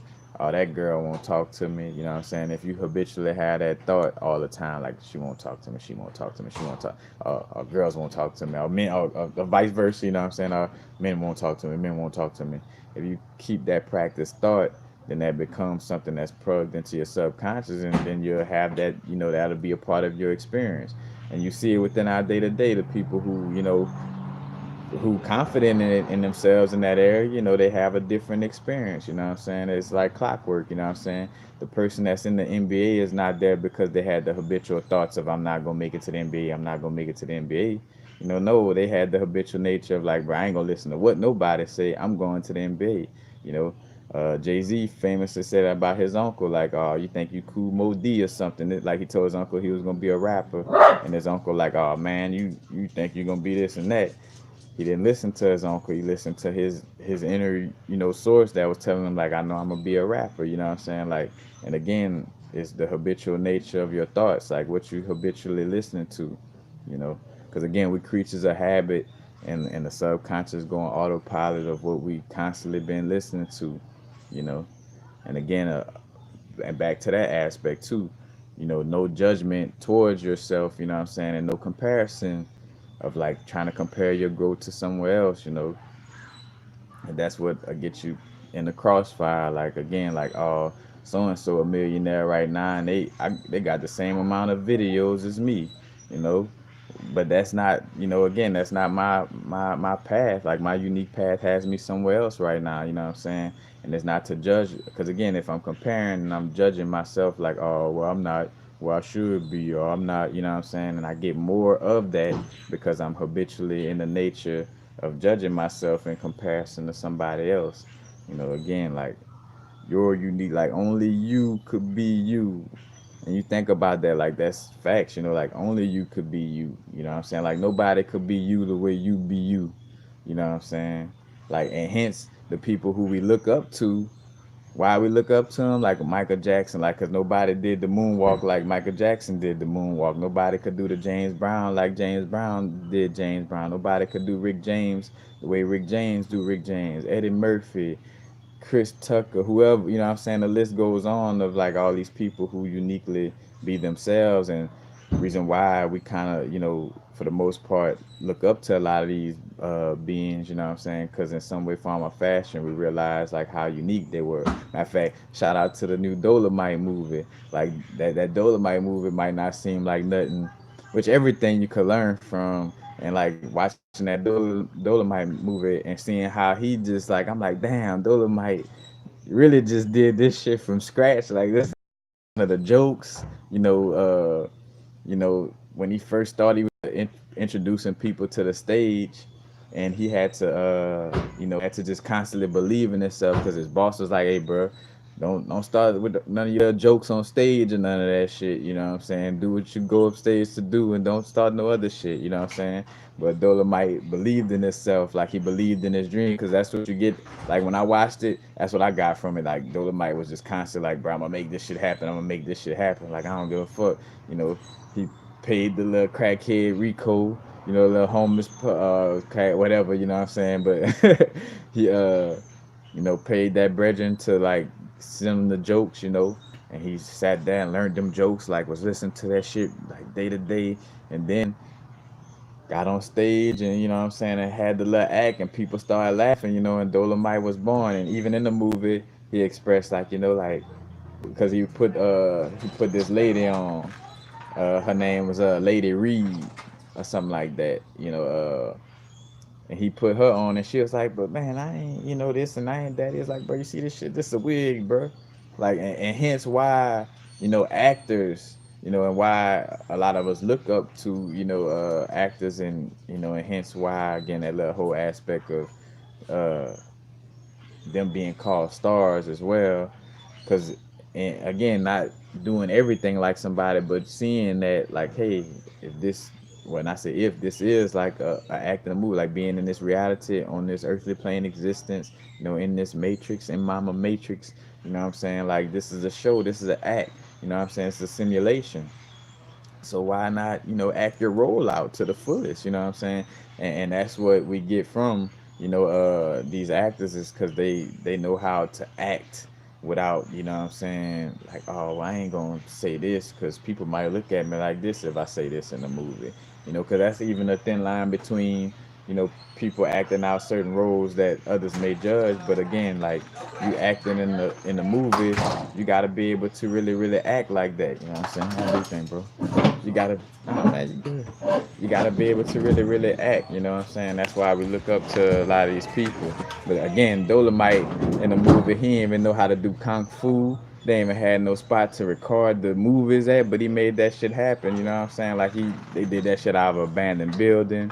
You know, they got, matter of fact, got some little kids, some young students from UCLA to like help with the recording. Uh, just all those different aspects, because he wouldn't say no. He knew in his sole purpose that he was supposed to be Dolomite. And matter of fact, what's the I forgot the Brethren real name. Uh, it'll come to me. But yeah, realizing like, and two, seeing how again nobody had records that was like joking with cursing and being like explicit, and even to his album covers being butt naked, you know what I'm saying, like that was all something new and unseen, but he trusted his inner guidance to say, you know what, no matter how outlandish this may seem, fuck that, I'm gonna be Dolomite, and even a little part when they was in the limo going to see the premiere, and they going through reviews and through the news, and all the reviews are like, oh, this movie bullshit, this and that, whoever liked this movie. But then Dolomite did some alchemy where it was like, look at this comment, I like this one, and he read it to everybody. Dolomite is the most outlandish thing, and you shouldn't go see this movie, or it's so poor, or this and that, you shouldn't go see it. It's like, you see that? That's gonna make people want to go see it. You know what I'm saying? Like, he, making lemonade with lemons. You know what I'm saying? And realizing again, like being unique on his growth. Oh, and spoiler alert. I know it's too late, but spoiler alert on the new little Dolomite movie on Netflix. But Rudy Ray Moore, that's the Bridger name. I knew it was gonna come up. Rudy Ray Moore, But he realized, and again, then when he got to the premiere, he realized, bro, people was lined up, from all the way out the door, to come see the premiere, and then on the flip side too, uh, showing like having those little points of showing too, like just doing whatever it takes in that sense of it, where they had people that was gonna wait outside that couldn't really go see his premiere right then and there.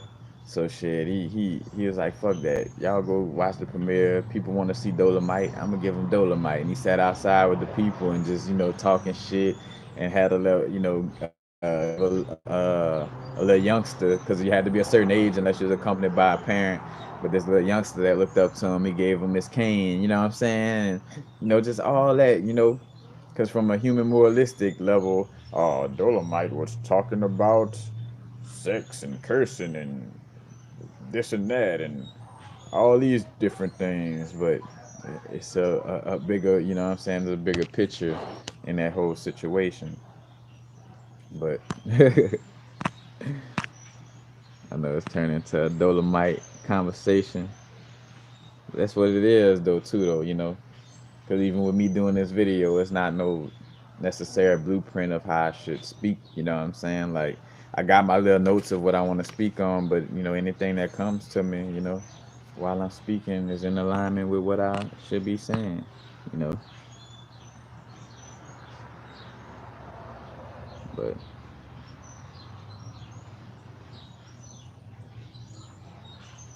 but,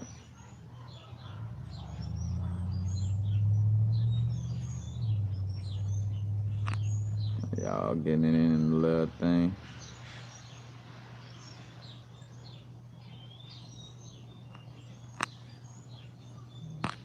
But, yeah, being your unique self.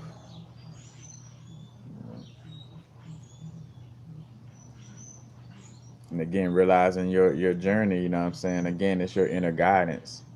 Because another thing, I'm not to each his own on how y'all deal with astrology, but within my realm, I always realize that things line up synchronistically. You know what I'm saying? Because even with me working with chrysoprase, like and working with green crystals for the heart chakra, I didn't have to go see first that the quote unquote full moon was gonna be in Taurus.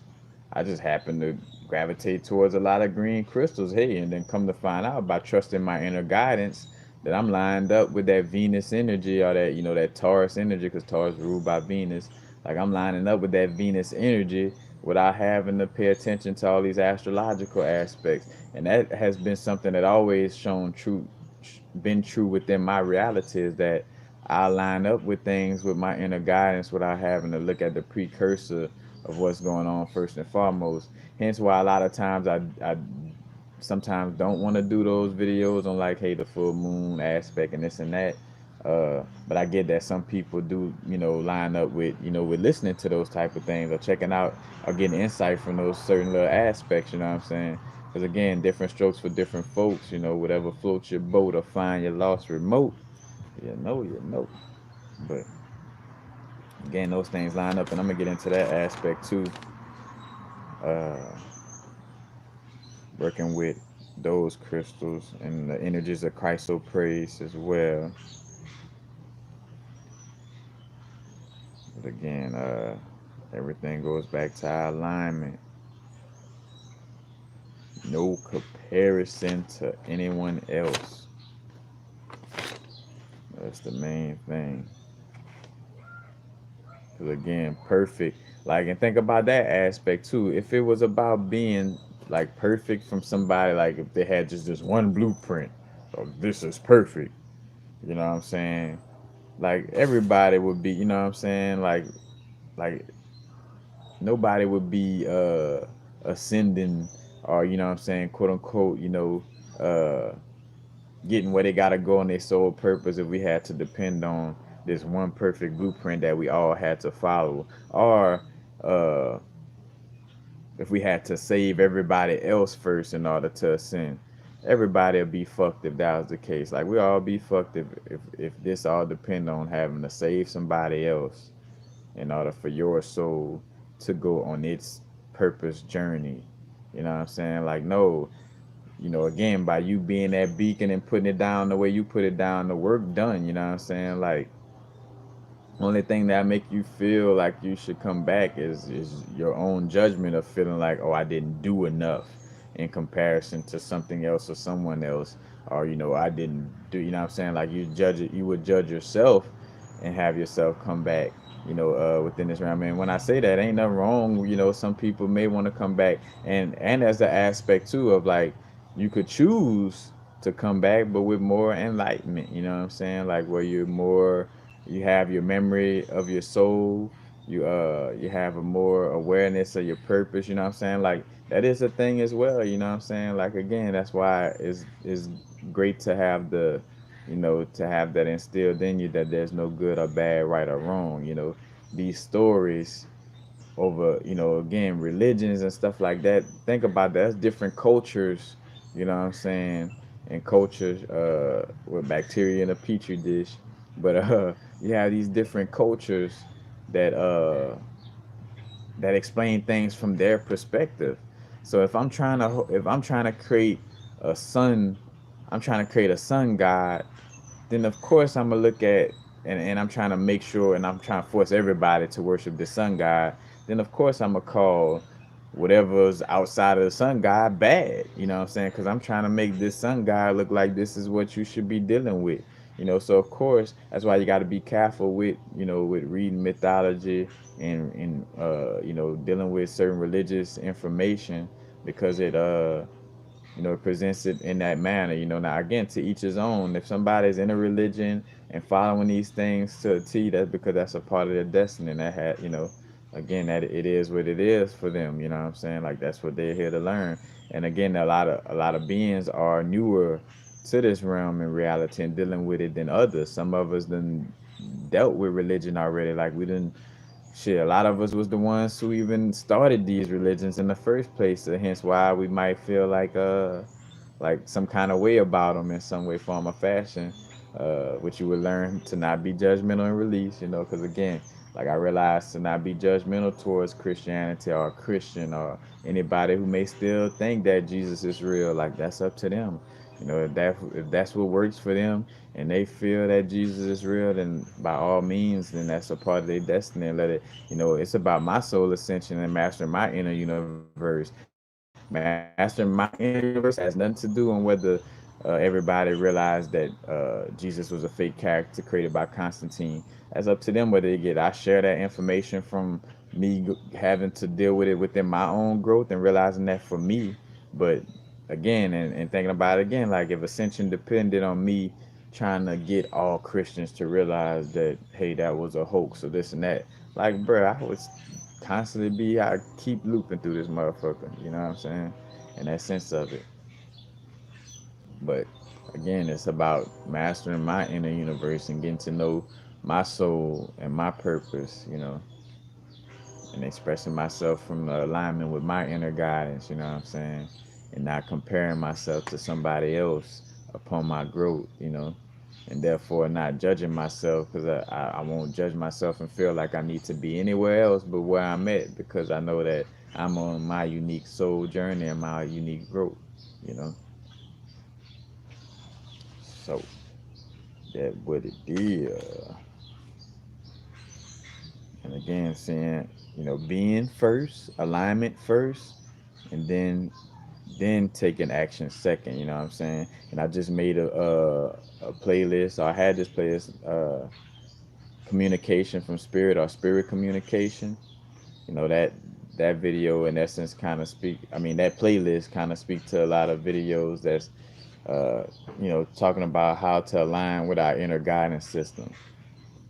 Because again, that's where, again, using meditation as a tool, but meditation itself is not like being in the now, because then you'll just be sitting down meditating all the time and not taking action.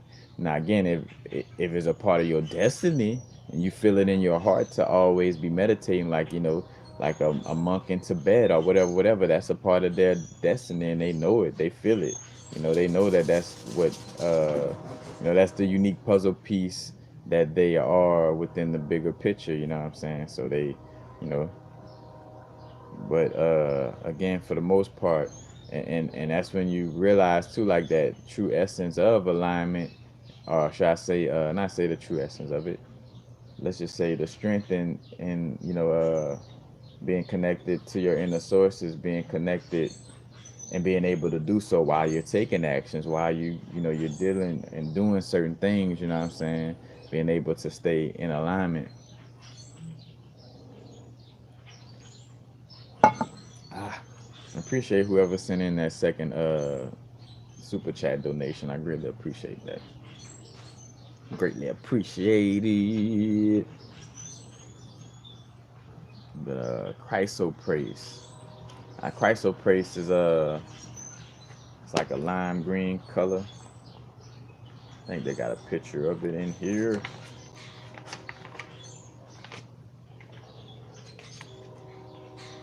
Yeah, got a kind of has like a little opal look, because opal is like when silica acid uh matter of fact, let me not get too lost, 'cause that's me. 'Cause that's something I have to learn about on my growth as well. Like not being too logical in certain areas, because that'll disrupt the flow of things. That's another thing. And speaking of that, that's what Christ of Praise helped with. That's why I caught myself in that moment, like I was about to but it's closely related to opal. One of the things uh that's just unique about it is that it has a high nickel content in it. But Christ of Praise helps us to align with our divine plan, and align with that divine plan for our life. So it basically speaks to us being uniquely aligned with our soul purpose, and understanding that we have a certain alignment with our soul purpose, and not to compare ourselves to others, in our alignment, as well. And in fact, let's see, because I got some other little notes on it. Christ so praise creates the vibration of love for truth. You know what I'm saying? So loving truth, loving the vibration of being exposed to certain truths, you know what I'm saying, instead of like running away from it. And again, this Christ praise is a tool. It doesn't mean, oh, I just get a piece of Christ praise and I'm automatically, I mean, it will boost the energy and guide you to be more in a place of loving the truth, but it's not gonna do the work by itself. It's amplifying that energy, and then you speak, or you have that inner dialogue with yourself of like, hey, high self, I want to see these truths more often, and with more clarity. You know what I'm saying?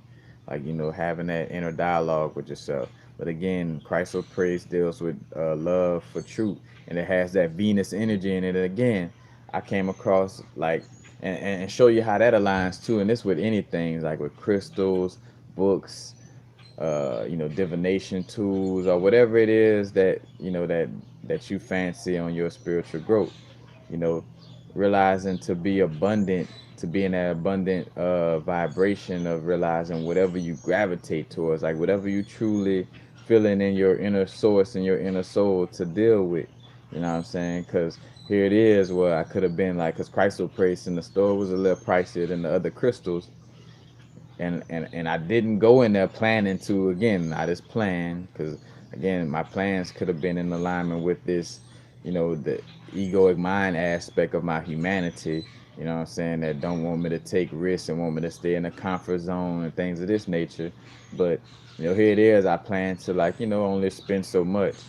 But then I saw the Chrysler Praise, and it was just speaking out to me. I'm like, you know what, I never had a piece of Chrysler Praise. I had it in jewelry. uh Matter of fact, shout out to Miss Angie from Canada, sent me those Chrysler Praise beads. I had Chrysler Praise beads for one moment when I was in San Bernardino making jewelry out of it, but I never really sat and worked with the stone like that. And I was like, forget it. If it costs this much, I'm getting it anyway. So I got that and some moss agate. Uh What else? And a piece of emerald. That was the thing, like the heart chakra vibe. Like because again, seeing for myself to be more strongly aligned with my heart, my inner heart. Because again, that's like the gateway. And that connection with our soul is in the heart. You know, uh, just like with a meditation I've developed, and I'm gonna speak on it in a video. But basically, like you got your soul intuition, which is from your heart. You got your body intuition, which is your gut, from like the solar plexus sacral area, and then you got your thought field intuition, which is your pineal. But you see the pineal and the gut, one is the thought realm or conscious realm, and one is the body feeling vibe. But then what connects is the middle aspect, the heart. The heart is that intuition integrating all those that trinity of intuition, like integrating those vibrations together through visualization techniques.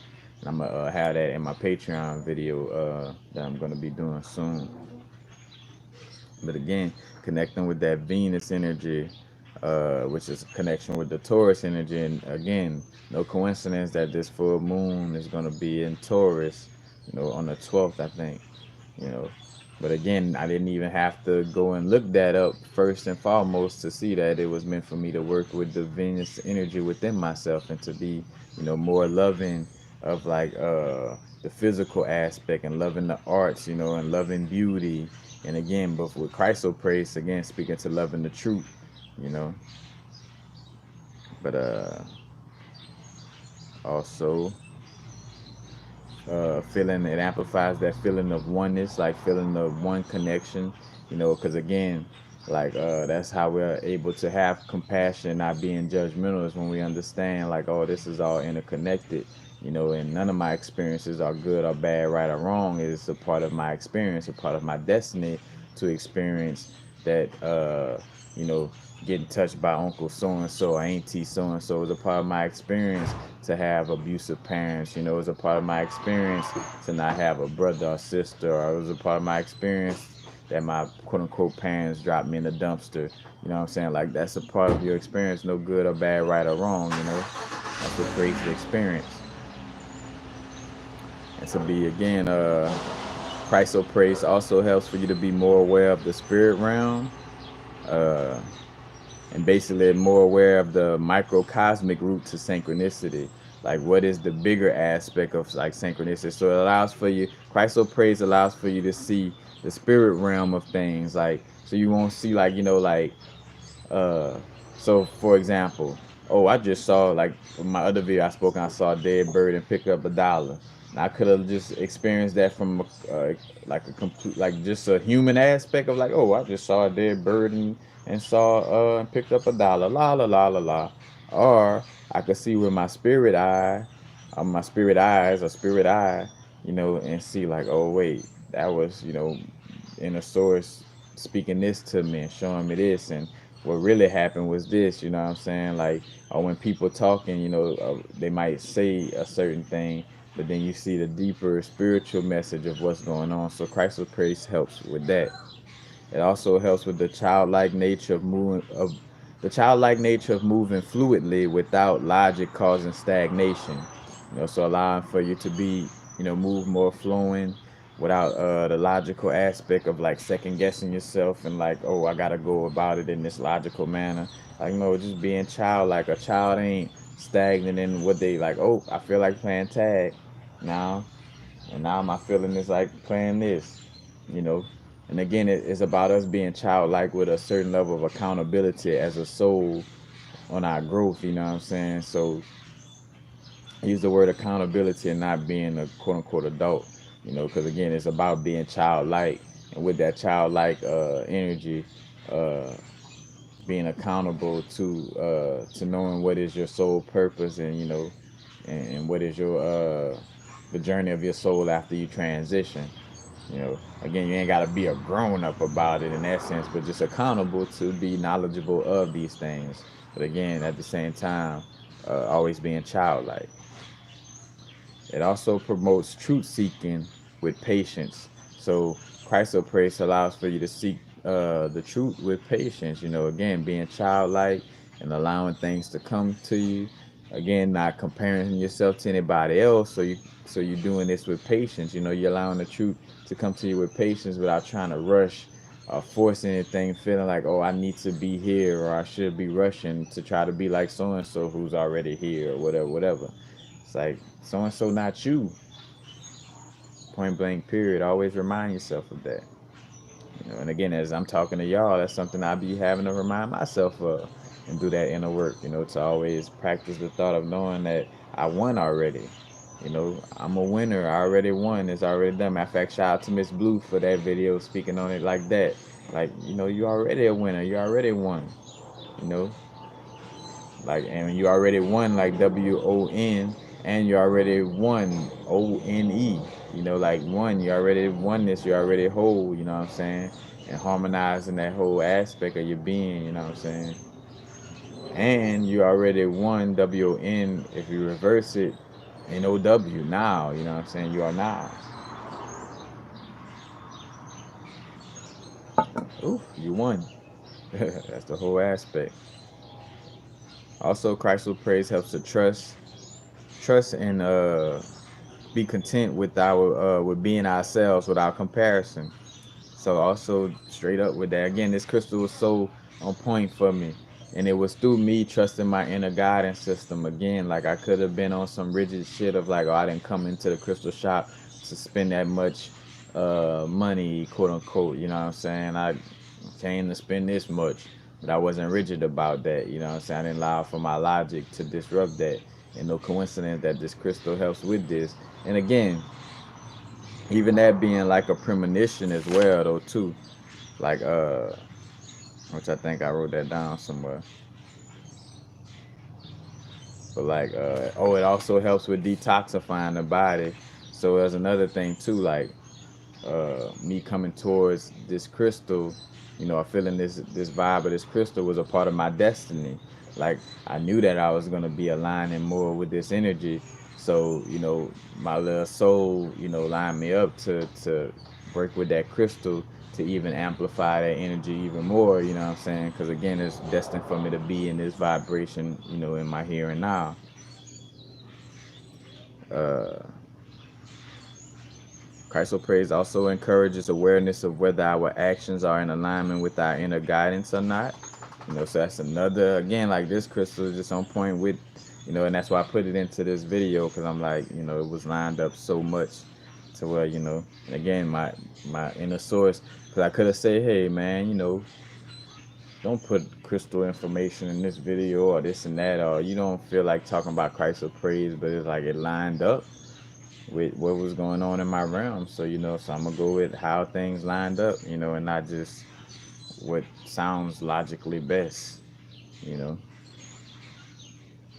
It also, when you're in a negative attitude, it helps to shift your negative attitude about things. Because again, and it helps you to focus on the positive aspects and realizing again,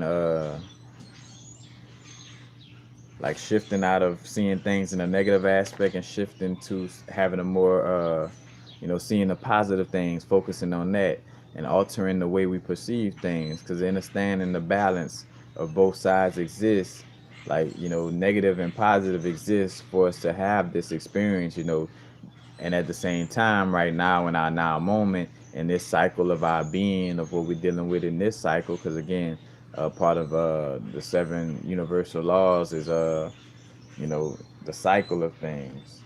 Matter of fact, I forgot what's the name of that law per se. I got it right here. But that would be the law of rhythm.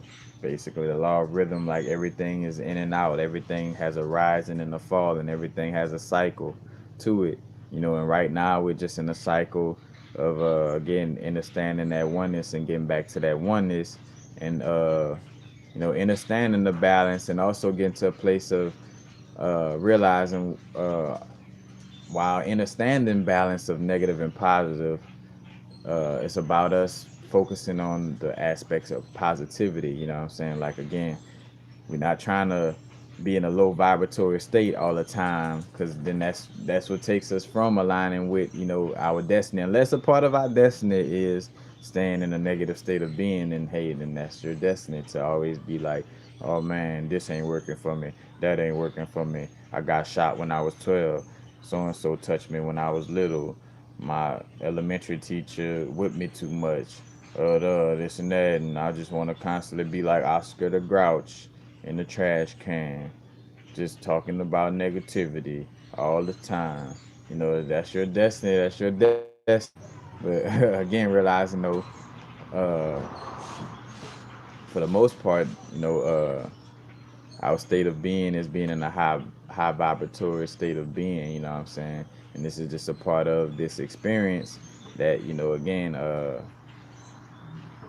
to deal with, again, the positive and negative aspects, and understanding that they both exist for a reason. But again, the negativity just exists as a contrast in order for you to move closer into your soul purpose. You know what I'm saying? Like the antagonist exists so you could have reason and purpose in essence behind, aligning with your soul and your spirit. You know what I'm saying? Because again, this whole aspect of being, like, even the fact that we're being allowed to, and we say, disconnected from our source in the sense of it energetically, because yeah, everything is interconnected in one, so even things that don't have a soul is still connected to the one, but is on the energetic level, again, like being connected on that level, like where if you're in a fearful state, you know what I'm saying, you're taking yourself away from being connected with your source. So what I was going to say is that having experiences of like being harmed as a little child or whatever,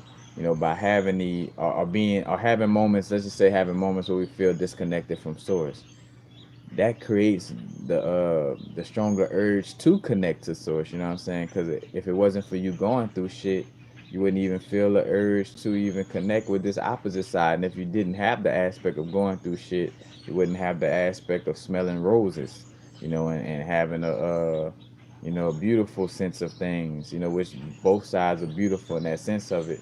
But you wouldn't have an experience if everything just looked the same and was all the same in that sense of it. Again, there's some negative aspects and some positive. In order for there to be positive, the negative have to exist. In order for there to be light, there has to be dark.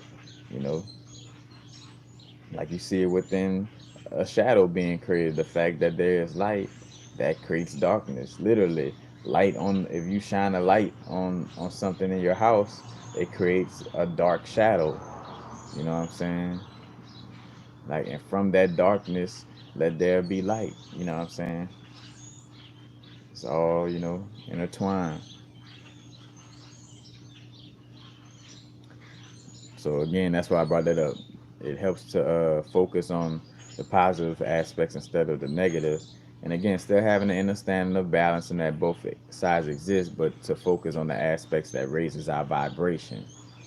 Focus on whatever helps to raise your vibration and align you more with your soul purpose and what you feel is your soul purpose inside of you.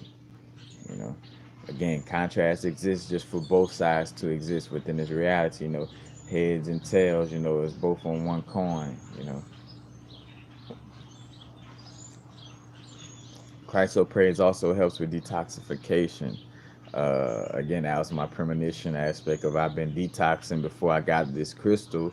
It's almost like seeing myself stepping more into that realm. So it was just aligning for me to get that crystal as well. It also helps with alignment with soul, aligning with the aspect of seeing that your soul is abundant. So it allows for you to align with seeing that abundance is in multiple different aspects and not just financially. And also seeing the value of just having an alignment with your soul, like seeing alignment with your soul as abundance as well. You know what I'm saying? First and foremost, you know what I'm saying? That's where it starts. It's the inner abundance and aligning with that inner abundance that reflects outwardly. Christ praise also helps to clear nightmares in children, and no coincidence that it also helps with healing the inner child. So Christ praise is good for inner child healing. for dealing with that forgiveness and not being judgmental and not having that victim vibration of feeling like, oh, I'm a victim, so let me just be sad all the time. Or, it's like, no, you have that power to stand in your inner source and your inner being. Like whenever we're not in alignment with our inner source and in our inner being, is because of a choice, and say choice for lack of a better word, but it's because of you choosing not to be in alignment with that, with that energy. You know what I'm saying? And again, uh, if you feeling like, oh, I'm depressed, it's because you're choosing to be depressed in that moment. For lack of a better word, choosing. Because again, you already align with these things within within your destiny, within your soul contract. It was aligned for you to be sad at this point, or to go through a depression in this point of your life, or whatever. You know what I'm saying? Uh, we just use the word willpower and, taking your will, or making choices, for lack of a better word. But again, it's just more so just, aligning your actions with your inner guidance system. You know what I'm saying? And that's how it all plays out. But and that's basically it. And again, it also connects with that energy of the energy of the Libra energy. And no coincidence that the Libra energy deals with the kidneys, and kidneys also is like balancing things out. The kidneys like balancing things out within the liquids within your body. And the Justice card uh, connects with the green and red energy, but basically is that heart chakra energy. The green and the red is like the root chakra, and that's the same energy of when we're talking about Yoruba. When we talk about Ogun, Ogun is like that justice energy, and his colors is green and black. Connected. The green is connected to, again, the heart chakra, and the black connected to, you could say, the root as well. You know, and Christ of Praise also deals with relationship balance. Because again, negative aspect of the Libra energy is being codependent and being dependent on others, or being dependent on a relationship. And that's another thing that is meant for, like, when we talk about certain aspects of learning about astrology, when we're dealing with the South Node and North Node in astrology. That goes back to uh and I forgot which one. I think is your South Node that deals with your let me see, because I got it in mind.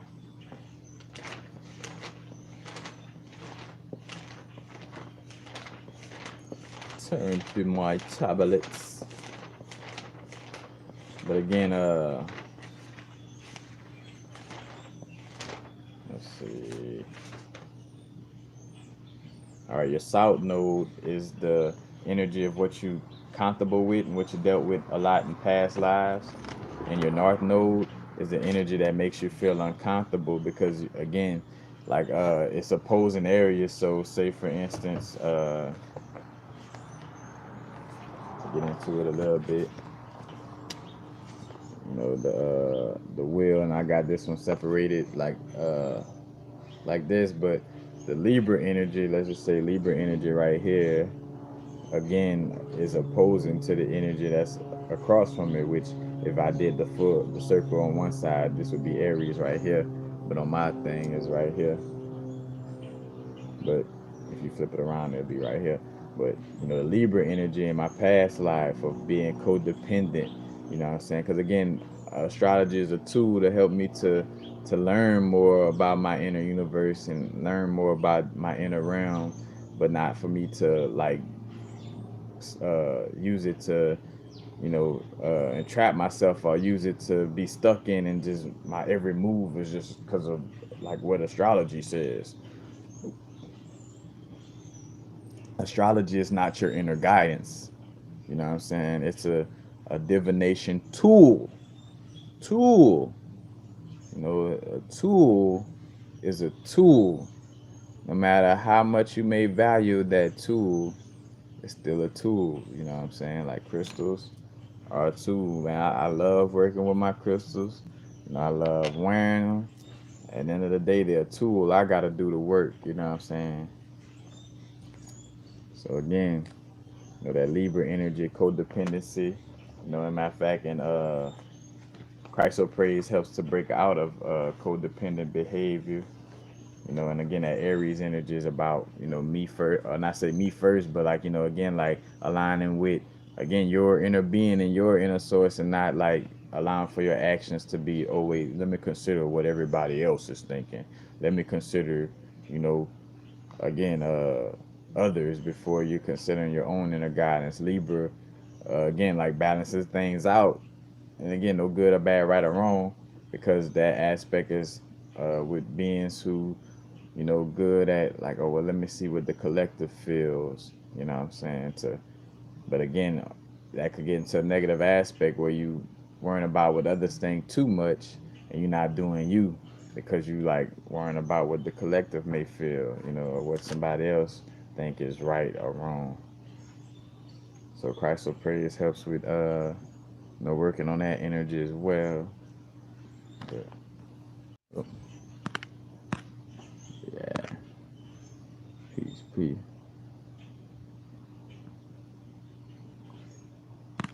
Yeah,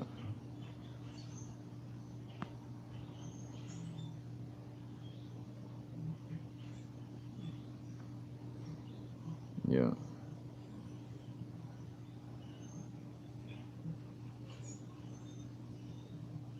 Appreciate that, Moon Child. Appreciate the again, y'all. Appreciate the donations. Greatly appreciate it.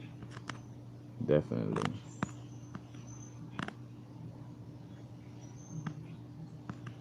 Matter of fact, let me bring up the light.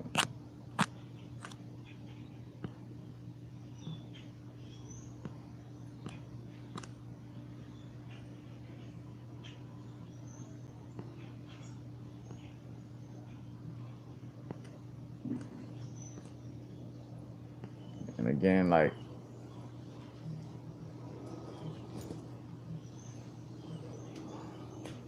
staying in alignment, with the aspects of our being that raises our vibration.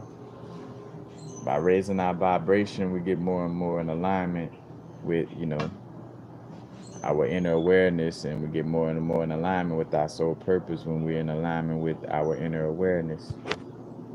You know, all this stuff. Yeah, because again, how could your inner universe be saved? Like that would have that's a reincarnation automatically right there within that. It's like to learn like, oh shit. Hence again, like in my South Node energy and past lives, I was putting others first too much, you know what I'm saying? To the point of, having me and that's a comfort zone too, because what you've constantly been doing is a comfort zone, because you always been doing it. You always been putting others first. You always uh, been in like with the Libra energy, been in the area feeling like, oh wait, I don't want to just be my own spark. Like let me ask others first, or you know, balance this out between others. Or I feel like I need a relationship or codependency. You know, and again, that's not making help from others sound good or bad, right or wrong. Again, because that certain because that's another thing too. We don't want to shun out help because again, everything we all interconnected. Everything is one. We basically like figments of each other's imagination. So, I'm you. Like it's just the illusion of being universal and being Ray and being something separate. But I'm you me. You know what I'm saying? Like I'm basically sitting here playing with myself in so many words, and not not playing with myself in the form of the sexual aspect. But you get it. But yeah, appreciate that, y'all.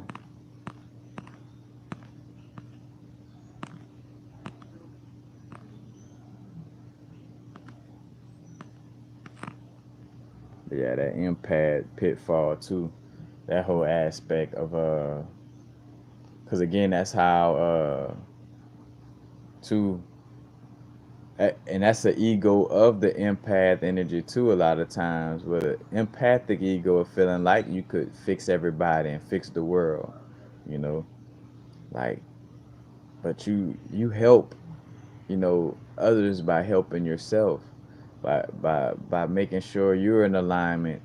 That's what a creator, you know, like a wireless internet. You know what I'm saying? Like you like wireless for that energy, you know what I'm saying? Like you walking around giving off that energy, like, because people could feel your energy, you know, like women, again, like even when not knowing that psychic energy exists, whether it's just being a mama or just being a woman in general, a woman pick up on energies even if she have no idea that that's what's happening, but she knows she could feel that this dude is just not in alignment you know, with her, you know what I'm saying, whatever form or fashion, whatever she looking for in a relationship, she could just feel like, this guy not it. And he could have the looks of like everything that says, you should pick me.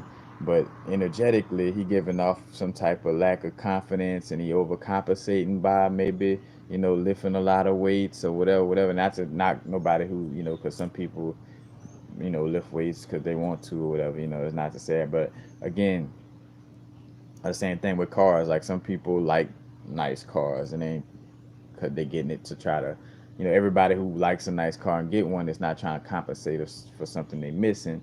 But it's just that aspect that a lot of these things though is things that people use to try to, overly compensate or whatever. But again, like a woman could just feel like, like you lacking confidence in some way, form, or fashion, or you lacking this, or he has this aspect in him. Let me, let me flirt back with him. You know what I'm saying? Like whatever, but that's picked up on in the woman's vibration. Oh, yeah. But yeah, yeah, and that's what I was gonna say. That empath aspect of like trying to, save everybody. It's like no, just again, just mastering your inner universe, mastering your, and even if you wonder about that, then ask like, higher self, why am I more empathic in this lifetime more than others or whatever, you know what I'm saying? Like, you know, but I feel like that's just everything comes with its pros and cons, if you're sensitive to energy. Because right now, that's another thing. Like with the veil being as thin as it is, or basically almost non-existence. Basically, you could say that like just all realms are like interconnected. That's why again healing our past lives is becoming very important right now, and integrating them. And I just did a live not too long. I think it was a live video. I'm not sure, but where I talked about integrating the souls in the past lives, like that's becoming something that's more relevant because again the dimensions are now all interconnected. It's like basically like no separation between them, so you could have like a past life energy that's not healed that's causing certain things to happen in your now moment, because the now moment is simultaneously connected to the past and the future. You know what I'm saying? That's multiple dimensions, you know what I'm saying, in one moment, you know so that's why it's important for us to and that's what I was gonna say with the empath energy right now. Also being aware to know thyself and know what's true to your energy, because we're picking up, again, because there's a such thing as, that's not for it to allow for it to overwhelm us and affect us from that standpoint. But again, because again, everything does start internally. And with that being said, you do you still can come across certain environments that project a certain energy. Like if I like some of us are empathic to where like if we walk somewhere like in a jailhouse and you could feel the energy of somebody getting stabbed or whatever, you know what I'm saying? Like you could feel that energy. But it's not for you to let it overwhelm you to the point of you thinking like, all right, I should stab somebody or be somebody who kills somebody too. You know what I'm saying? And it's the same thing with certain environments you may be in. You may pick up on the energy, but it may not necessarily be you, and not for you to say like, all right, let me do what I'm feeling from this environment. You know what I'm saying? Like that's another thing. Like and having that accountability to know that. You know. But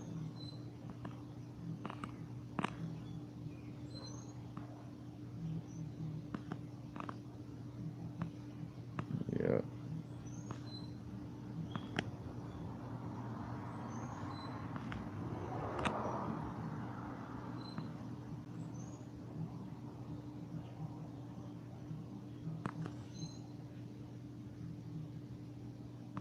Yeah, matter of fact, and it's doing whatever you feel, you know what I'm saying? Like I seen somebody say it was mute for 3 days. Like I did a what you call that? Talking fast. Like I wasn't talking for like we did like six days in which we would only talk if somebody asked a question, and then even with that, like we would only answer that question and then stop talking. Like we wouldn't, go on and on and on. Like you ask a question, I speak, but then that's all I could say. And that taught like, hey, when we get asked questions, all it is to answer that question, but we don't have to go on and on about all kind of other shit. You know what I'm saying? That taught me with me, like with doing my videos where I'm speaking to one thing and I try to go, in all these different. I mean, a lot of times it is meant for me to do that, but then sometimes it's me trying to push it.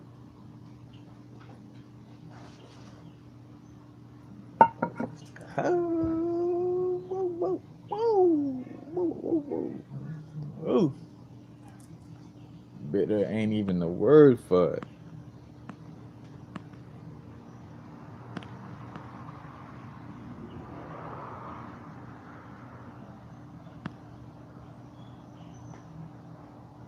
Yeah, I did and I should have a video on it. Sanam talking about schizophrenia. Yeah, schizophrenia is basically like I wouldn't even say a blown pineal gland in that sense, like meaning like it's just like poof, like it done exploded and you're just hearing. Like schizophrenia, for one, all these disorders are made up names that these doctors give it, but it all stems back to spiritual aspects. And what it is somebody who's tapped into that realm very strongly without knowing it. That's what I pick up on. It's like you're hearing all the voices of, might be relatives that just transition, multi-dimensional aspects of yourself through other past lives. You again, you picking up on everybody's voices around you. It could be, what I'm saying, and a schizophrenic person plays, in most cases, they play out these voices they're hearing, what I'm saying, not knowing what's really going on, not knowing that they tapped in to these energies, or not knowing that they're not going crazy. That is really, again, and that's what, again, the pros and cons of having a quote unquote gift, is how we dealing with it is what makes it the gift, because I could be gifted a knife, what I'm saying, but if I don't know how to use it, I could chop off all my limbs. If I do know how to use it, I use it in a way that, that helps, what I'm saying. Whereas carving something to create art, what I'm saying, compared to chopping off all my limbs.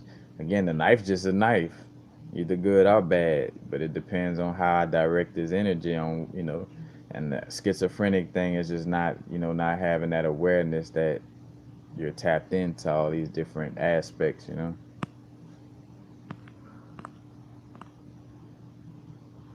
That's I don't smoke as much as I used to, but I do every now and then might have a little toke. But I definitely have like a whole like more and more higher awareness with smoking, like charging the bowl, like like before I smoke, charging.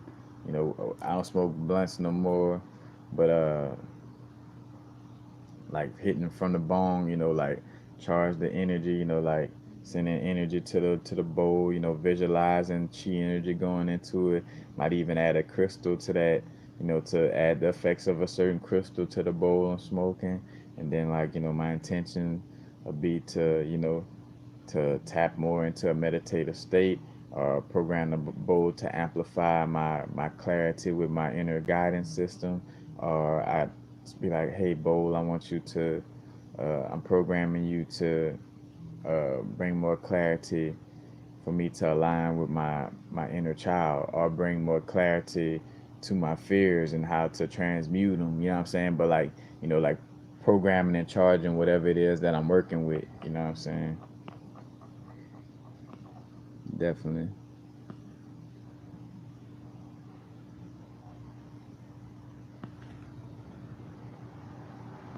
But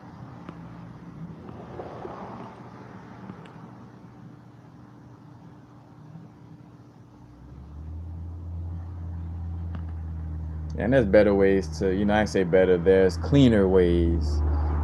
See, and catching all those aspects. Because if I'm still saying better, then in some way, form, or fashion, it's creeping in my subconscious that I may look at weed smoking as bad, and it's just not. It is.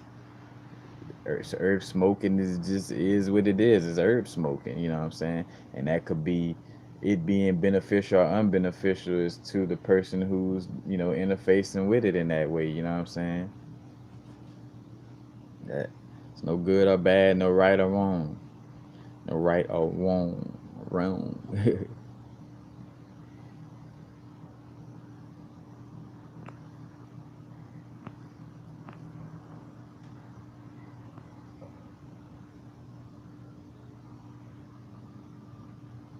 Yeah, and again, knowing when to hold and knowing when to fold. You know what I'm saying? Like, you know, uh,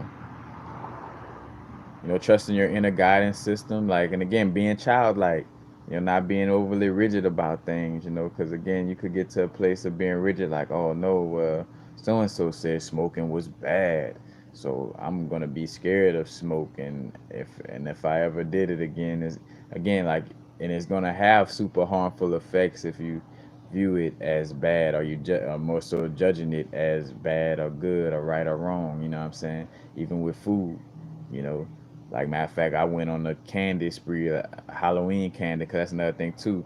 There is that aspect, and I don't look at it as external demons or any of that. I look at it as my inner little parasitic energies that want to eat sugar. Like, and that whole aspect with Halloween, and Halloween feeding to those energies within us. You know what I'm saying? Of like amplifying that inner sugar demon, for lack of a better word. You know what I'm saying? But I just went through my little nephew's Halloween candy last night. You see me, you know. I'm drinking, and I ain't ate nothing yet today. You know what I'm saying? Like, I ain't ate yet today. Cause that again, like, child, I ain't being rigid. It's just like, all right, this is what it calls for me in my moment. And when I was vibing, I'm like, oh, and I'm about to eat some of this candy. You know, I'm not viewing it as good or bad, right or wrong. I just understand that eating candy comes with the aspect of feeding these little inner energies inside of me that like white sugar. You know what I'm saying? Which may not be the quote unquote healthiest thing in that sense of it, but this is a part of my now, so I won't judge it as good or bad, right or wrong. I'm about to eat me some Halloween candy. Gonna be what it's gonna be.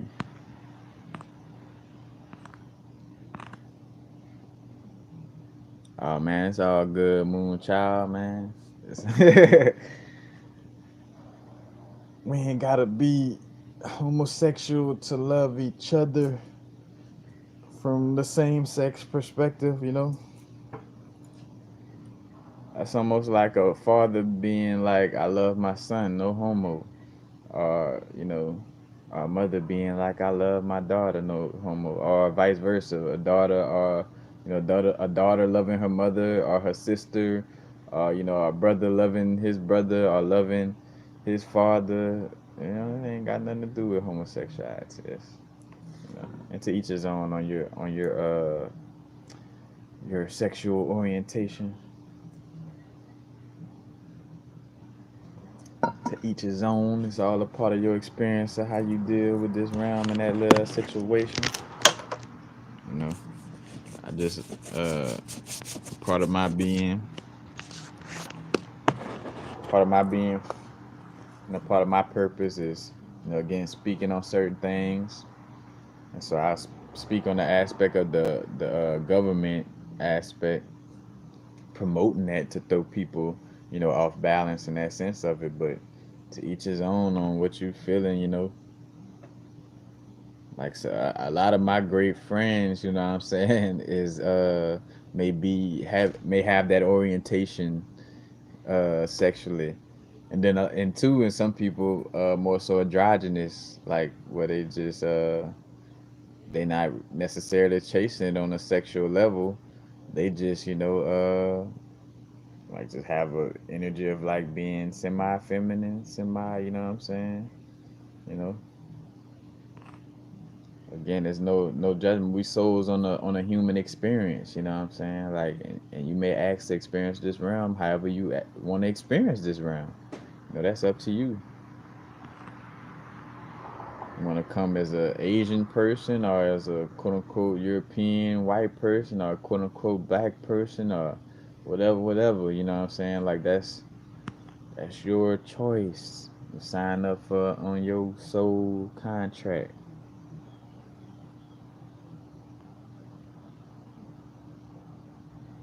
And see, and that's what that system made for too.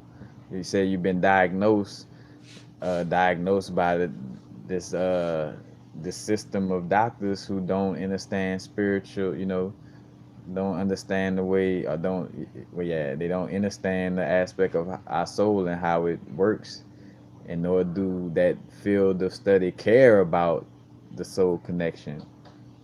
Hence why the way they deliver babies is not the healthiest, and how, like, matter of fact, I express to anybody, which that's one of the things that I want to help with. Again, not viewing this as just what I feel inspired to do, and not like, oh, I got to do this to save the world. It's like just a part of my own little journey. I want to make it easy for people to contact doulas. Doulas, I think it's DOULA, but doulas are the women are the people who help deliver babies naturally. You know what I'm saying? But yeah, that whole system, bro. They gonna say you tripping. you know. Hence why they call dealing with psychedelics trippy as well. Ain't nobody tripping. This is reality. This is real.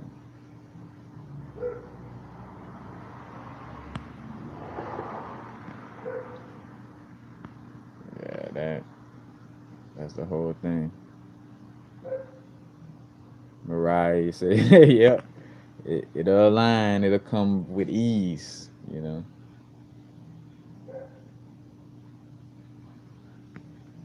Yeah, like Moonchild say, Sanam, you ain't diagnosed with nothing. You you have again, like a gift, like we say, and your gift is amplified in that area, and because of not only uh some of those people in that field have no clue of what they're doing. Some of them do. Like, some people in the medical field, pharmaceutical field, they know that they're giving out parts, and they know that this shit is not beneficial to people, extrasensory perception and things of this nature. While some people are just fucking just with it. Because some people into medicine and things of that nature, and still in a place of genuinely not knowing, to still feeling like they helping people. Like, some people genuinely feel like, some nurses, some doctors, genuinely feel like I'm doing something better, and whatever the case may be, you know.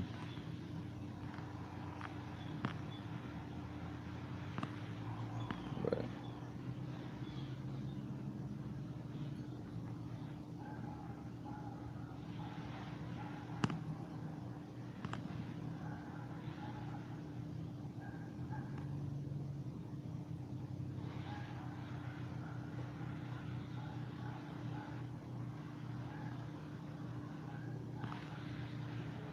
yeah, whatever, just be what you feel you should be.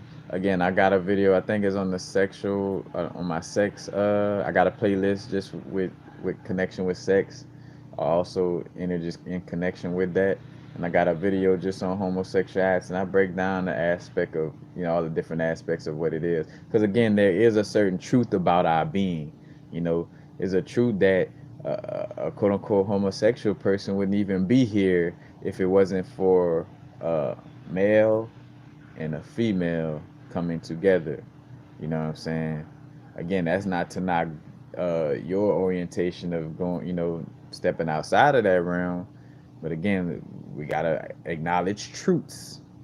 You know what I'm saying? We're not in this realm to be fake, you know, or to try to change, the natural aspects of what is and that sense of it, you know. That's the whole thing too of like trying to, modify things with artificial intelligence, and again, like look at Monsanto and all these little modified foods and shit. You know what I'm saying? Like it's not the quote unquote healthiest, you know, because of all that change they putting in shit. You know what I'm saying? But again, uh, there's multiple levels to it because it's a lot of beings that's on that mission. And honestly, I say in the wholeness of it, your destiny was to go through it regardless of, like, so say for instance on a human level, I spoke on like how some people, some aspects of homosexuality was just a person who is just a male, who uh he just didn't display that boyish or that male like energy uh enough to attract females, but he still want to have sex. But the best way for him to have sex is to appeal to the men, So it's like, fuck it, then I'm gonna be with men, you know what I'm saying? Because that's easier for me to have sex. Like some people just looking for an easy avenue to have sex, you know what I'm saying? Like I want something where I gotta stick my stuff in something, or something stick something in me, or whatever. I just gotta participate in this act, you know what I'm saying? So some people just align with, what I'm saying, with it from that perspective. But again, that's the human aspect of it. But in the bigger picture, that's still a part of that person's destiny, you know what I'm saying? So again, to each his own on that aspect. That's why it's no judgment towards it, because no matter what it is, if that's how it lines up, if it makes you happy, then by all means, do what you feel.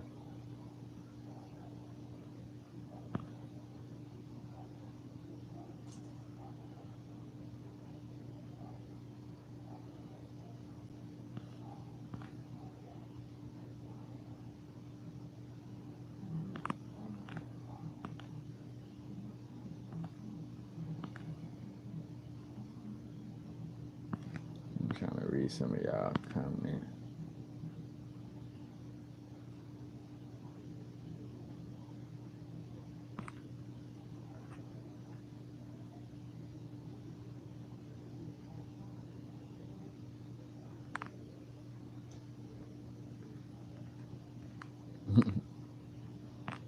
I'm talking about in here. And again, it's back to that aspect, being in alignment with your unique purpose, you know what I'm saying? Like what you are uniquely guided to. What shows itself to be the path of least resistance, and it shows itself with ease, all those things that you're innately great at, you know what I'm saying? Like, well, you great at doing this certain thing that other people may be like, bro, how you do that so easy? Or, you know what I'm saying? Or they amazed at how you operate in this little area, this little field or area or whatever. And but you like, shit, that shit ain't, that ain't nothing, you know what I'm saying? Like some people might do crochet and knitting and that shit, like they able to make amazing shit, but they're like, oh shit, that shit easy. Like, oh, you kidding me? That shit is hard. You know what I'm saying? Like, making jewelry, man, that's hard to put those crystals together and come out with a combination. You know what I'm saying? That just falls right in line. Oh man, it's hard to make music and express myself musically. When that should just come right out of you. You know what I'm saying? It's like what lines up with you with ease. And nobody necessarily had to teach it to you. You innately was connected to this all your life. Like the only thing that might have stopped you from doing it was, which is a part of your soul purpose, but may have been like your parents, guardians, or some external means telling you, oh, you shouldn't do this, or this ain't gonna help you get money, or I don't want you to be a singer. You need to be a doctor or a lawyer, or you know what I'm saying. I don't want you to do this. You need to be this. Like that's the only thing that may have, created the illusion of deterring you from that innate ability.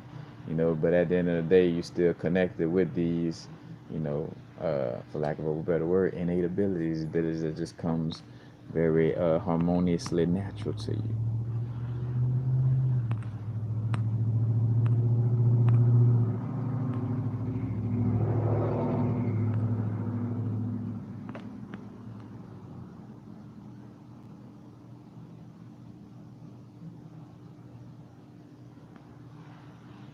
And matter of fact, and again, even with that aspect with the food, bro, like there's organic, non, there's organic, and hence why a lot of people may tend to go to Dr. Sebi's list, you know. And I tell people even with that, and matter of fact, Dr. Sebi Ashe, appreciate the work he brought to this round, you know. Even with that, that's not the end all be all, cause somebody else gonna come up and realize more about plants and our connection with them and eating them and what type of health benefits, you know what I'm saying? Like, but a lot of shit is not the same as it used to be. So technically, even shit that says it's not GMO and shit that says it's organic, well, organic is more so like not being sprayed by pesticides and stuff like that.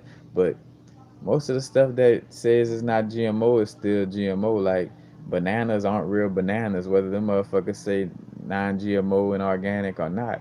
You know, it's like the burros and sharp bananas are like the true bananas. You know what I'm saying? Like watermelons didn't look the way they were. Like watermelons were smaller than what they were, even if they got seeds in them. You know what I'm saying? Like a lot of things. Are genetically modified, in a lot of cases. You just go to whatever is best, you know, what you feel is best for you. You know what I'm saying? Like whatever allows for you to align with your inner guidance system the best and align with your soul purpose. That's what you should be eating. Point blank. Period. So it's not for me to tell you whether you should be eating meat or not. I can express that with meat, eating meat, the like the like I said, to be in connection with the aspect of nature with it, where like it should be something that you uh killed yourself. You know what I'm saying? So it should be something that you put your hands on to transition it. Because if you're gonna eat it, you got to do the work as well. You got to deal with the full accountability of that situation. And another thing too, realizing that a lot of animals getting eaten regardless anyway. Like like a gazelle or certain things are gonna get eaten by a certain predator regardless. You know what I'm saying? Whether it's you or not, makes no difference. And also to remember that even again, vegetables are a living thing. So also that argument, oh, I don't eat living things, motherfucker. Vegetable. The whole reason why you eat fruits and vegetables because they are a living thing, and just because they don't scream and holler when you eat them, don't mean that it's not. You know what I'm saying? That you're not killing something. You know what I'm saying? Like you stopping the process of photosynthesis is a living act. You know what I'm saying? Like when a plant goes through photosynthesis, a plant went from a seed to a plant because that's life. You know what I'm saying? Not just because it's not walking on all fours and barks and make noises and whatever, and screams whenever you're killing it, don't mean that it's not living. You know, it's just again, it's just like being aware of what you're putting into your body energetically.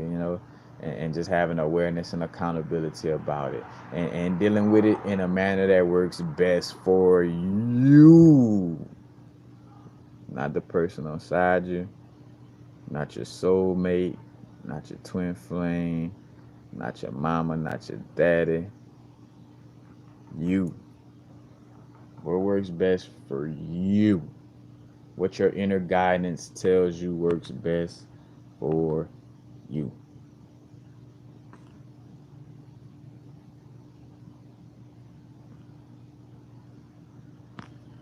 But yeah.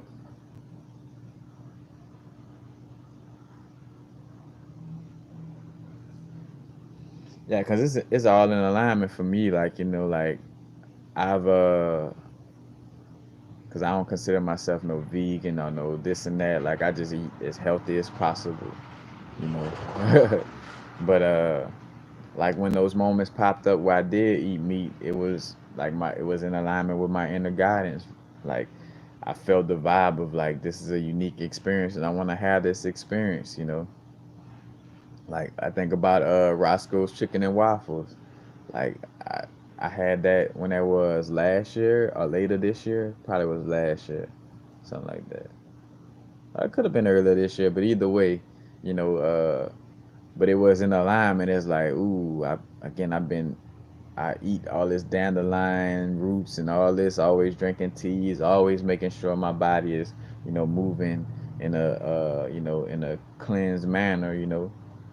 So when I catch an experience that like, hey, California, Roscoe's Chicken and Waffle, I'm like, shit, I'm about to again, I don't wanna transition out of this realm and feel like I wanna come back because I didn't have Roscoe's Chicken and Waffles. And as crazy as that may sound or as like silly as that may sound, you know, that could be a thing. You know, that's what it's about, experiencing things in alignment with your soul purpose and not with somebody else telling you. You know what I'm saying? Like, who's to say it wasn't alignment for you to be a meat eater throughout all of your growth? You know what I'm saying? Like, it's whatever lines up for you. You know what I'm saying? Like, coming back, like, oh man, I wish I would have had another piece of chicken. Like, get that all out you know? But again, like I don't, as I'm saying that, I don't look to eat meat or none of that. Like, you know, I don't eat meat like that. I'm just not rigid about it, especially if I'm feeling again like trusting that everything is in alignment and I'm alignment with my destiny. Like, as long as my inner guidance feel like, all right, you doing too much, and I'm doing too much, and I'm not going, you know, not going to eat no meat. But matter of fact, speaking, and that's too how you realize to be in alignment without judgment. Shit, I did recently eat meat at Southern Homecoming. Uh, I had some jambalaya. Ooh, that jambalaya was good like a mom. That jambalaya was good. Jambalaya was great, actually. Especially for something that wasn't cooked by one of my relatives, because I feel like certain dishes, you know, can't be eaten. But Louisiana, we all got a pretty decent hand at things. And for like tailgating and stuff like that, if everybody trusting you to cook, then it's gonna be, you know, pretty decent at the least. But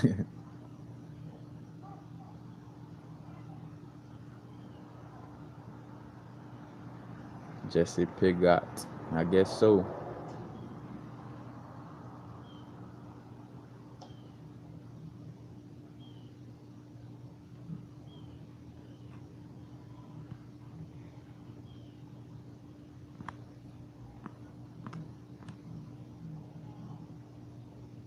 Yeah, technically you could say the animals are dead when you eat them, and hence that goes back to what I said about you preparing it yourself. Like if you just freshly, you know, killed the animal, it's still gonna have some life force energy within that animal. You know, if you just again like just slice this neck and take, because again, oh, slicing his neck. Hey, you slice that cucumber's neck. You slice that cucumber from the umbilical cord of the roots it was connected to.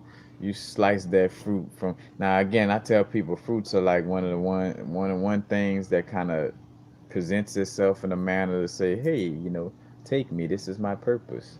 You know, but just like a lot of animals as well. Like, hey, you know, I'm this wolf or whatever is gonna eat me as well. You know what I'm saying? Like, you know, this lion or whatever, you know, is gonna eat me as well. So, you know, whether it's you or a lion, you know, don't matter.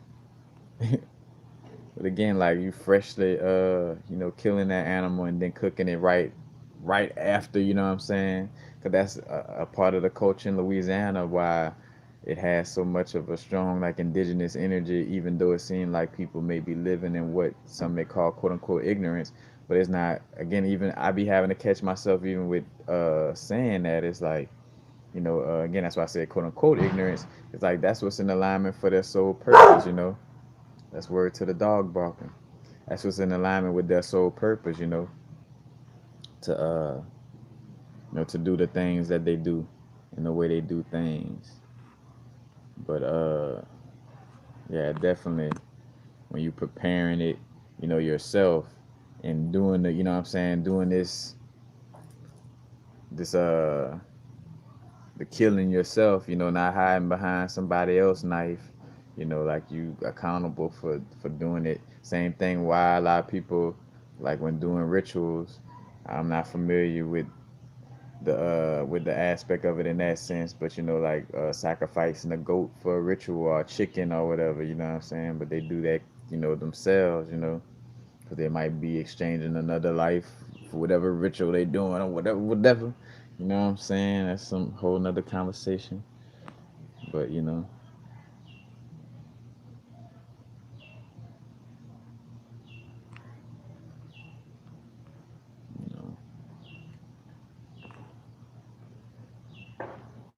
you don't want to be attached to anything here. I mean, I get it. You know, you know, if you don't want to be attached to anything here, then stop. You might want to stop breathing right now, like right now, because the oxygen, the way it is in this realm, is not going to be there after you transition out of your bodysuit. So stop breathing.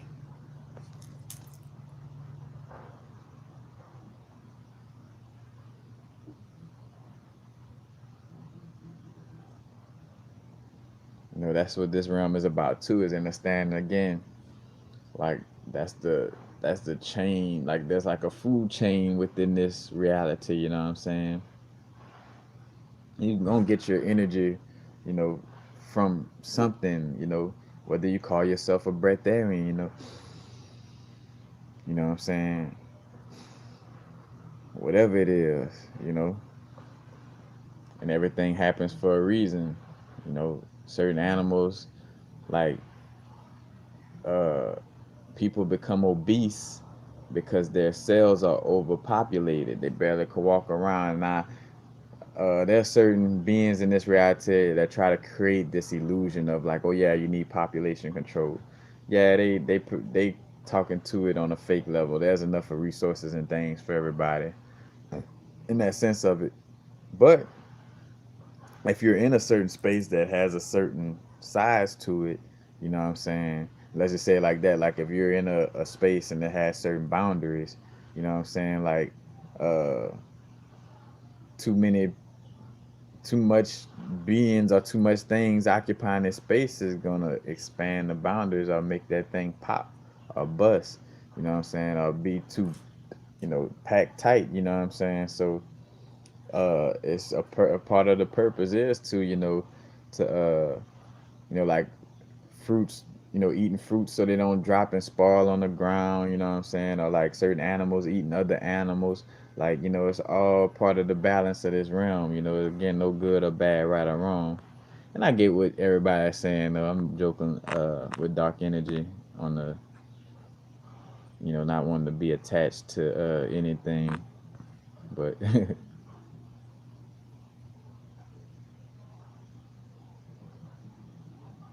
Miss Mahogany, that's a good way, cause that's where I'm at now. Like again, I ain't ate nothing today yet, and here it is.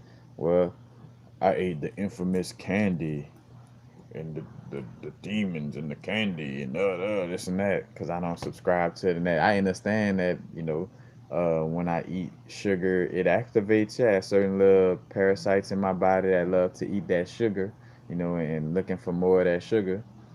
Hence why I make sure you know, I felt the vibe to drink some detoxing tea.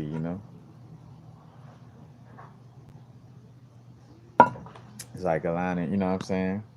Like aligning with these things. But yeah, you start to feel naturally, like without trying hard, that you're naturally fasting. You know,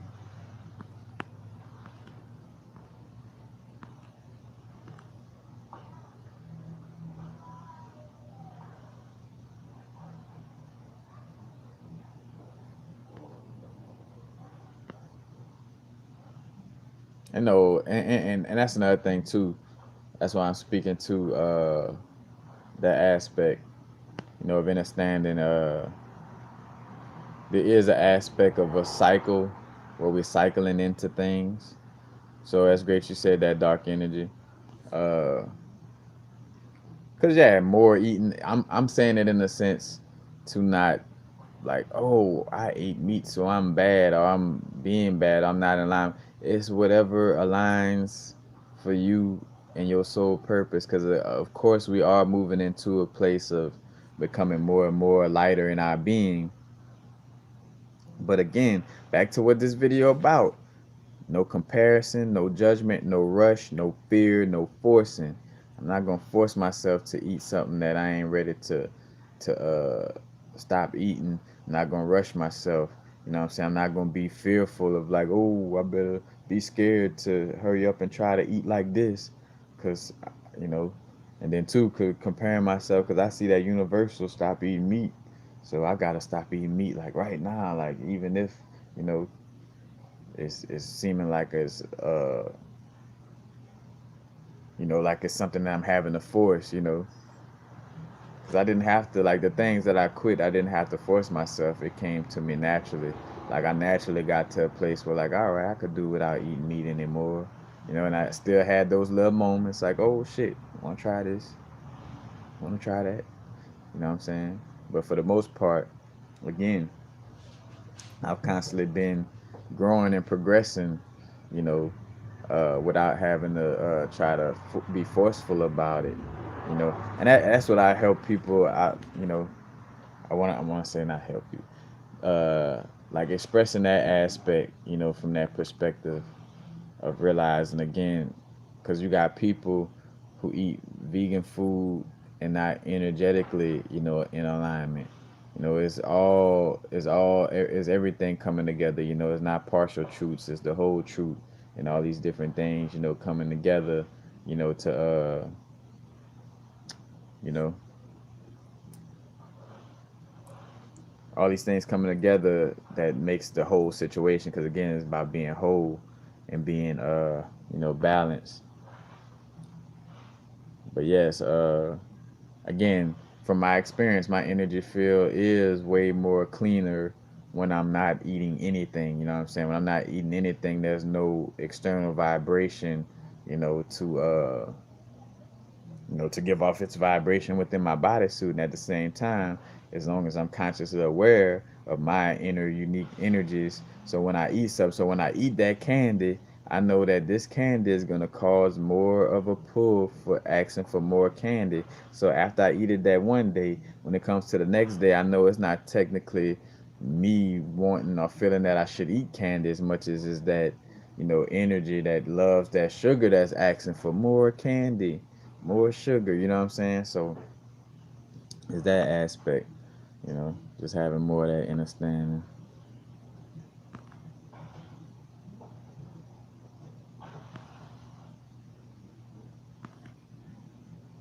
But yeah.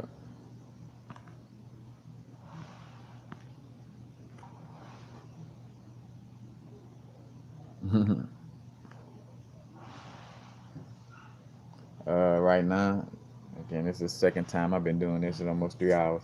Uh, dandelion root, burdock root, uh,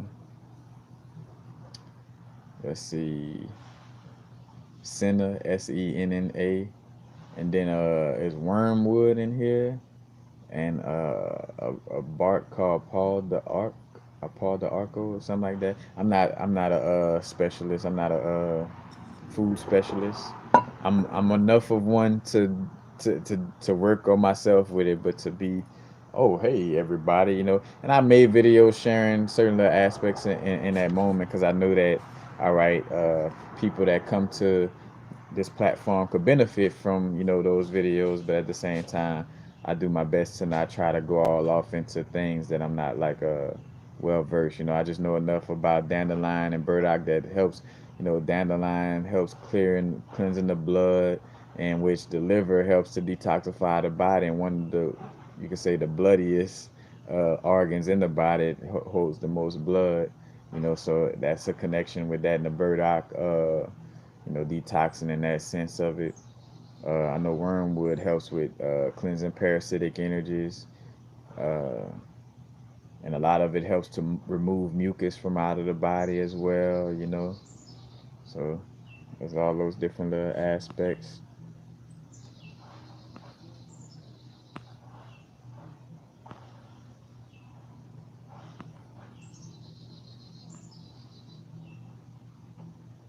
Yeah, 65 Starlight, you gotta be mindful of what you eat.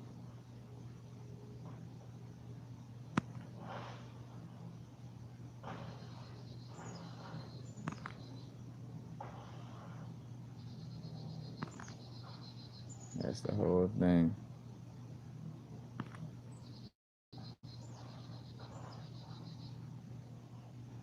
Because some people eat just vegetables and fruits, but they cook it down to where they don't get the nutrients out of it. You know what I'm saying? Like I'm telling you, just eat or do whatever helps, like whatever it is that you call eating, whether you're a breatharian, you eat meat or vegetables, whatever, just making sure that you don't lose alignment and lose sight of your soul purpose and lose alignment with your inner guidance system. You know, if you feel like, all right, I'm whatever I'm eating is starting to, have me do, because again, that's nothing. Like everything cycles and has, a rise and a fall and ebb and flow. Where you might have some of these foods at a certain moment that's deemed unhealthy, but you're not like constantly eating it, so it's not, constant, it's not doing no constant harm to you, in that sense of it. But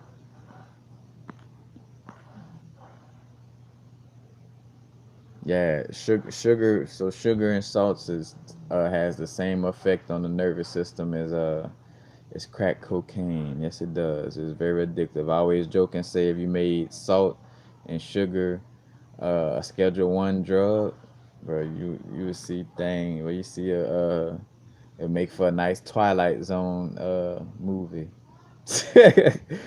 It probably might do that in the movie. Who knows? Or in a Black Mirror show or something like that, where all salts and sugar, like everybody get a notice that from now on out, all salts and sugars are Schedule 1. Like what, boy, niggas be.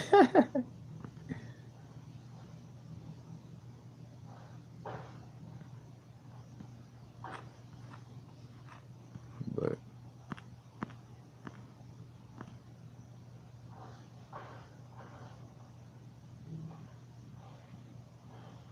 ooh, that shungite definitely.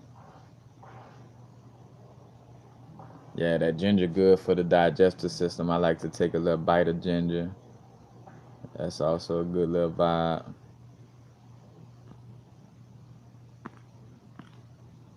Yeah, again, y'all, I'm talking about the wholeness of the whole aspect.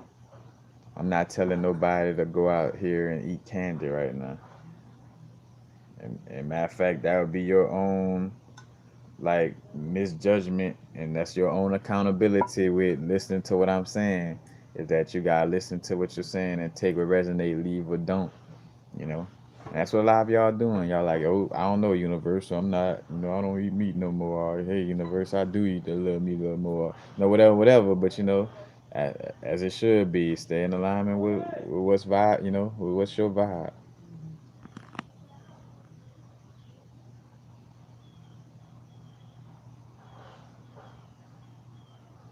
That and that was one of my. I made a think fast on that video because it came to me when I was in the store. I'm like, shit, the energy that you get from like. Well, I was like, well, say for instance, like from being indecisive in the store of like what vegan food to get. Like, should I get the nuts that have 50% magnesium, or should I get the ones that have 10% magnesium? Should I get uh like you're creating more stress in your body. This is a fact. You know what I'm saying? Like, yeah, that indecisiveness is creating more stress than you just saying fuck it. Again, being childlike and going with the flow. Because again, remember too, and this was some of that corny stuff from like the scriptures, like Christianity, like what and I think the Book of Thomas with the Gnostic scriptures, where quote unquote Jesus said, the foulness is not about what goes into your mouth, but what comes out of your mouth.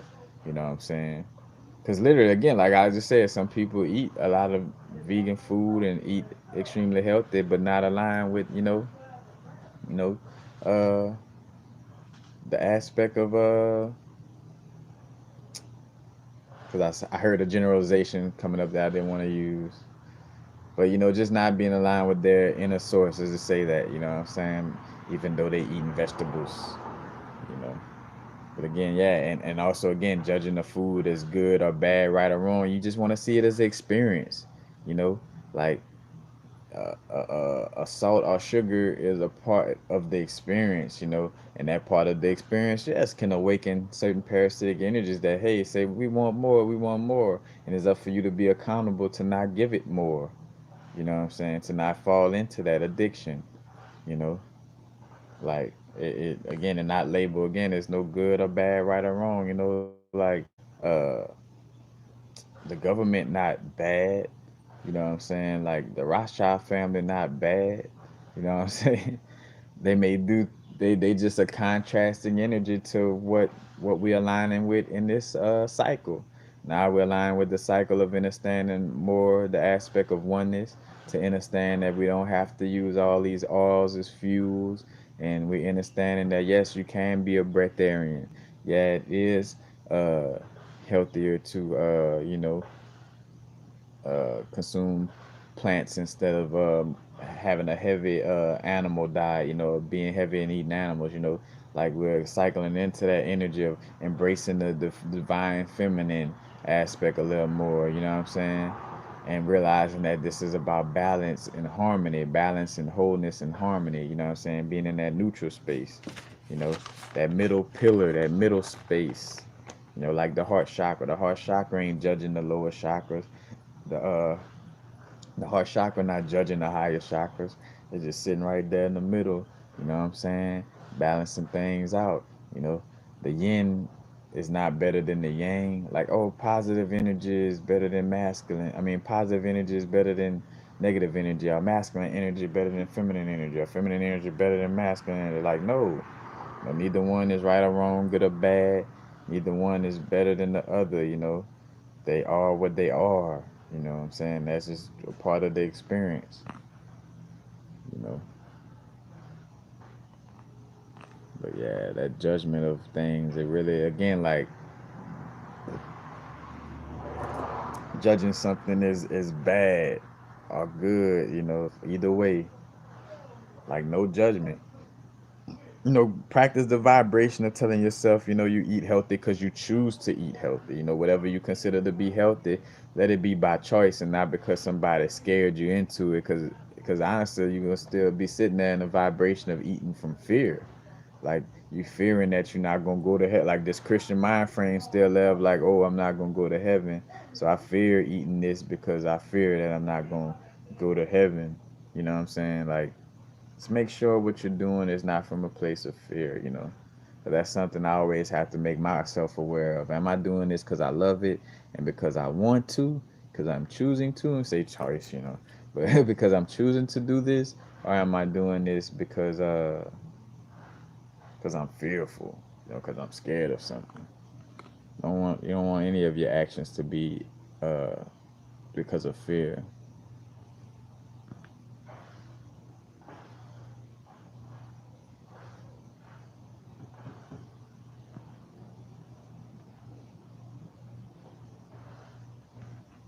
But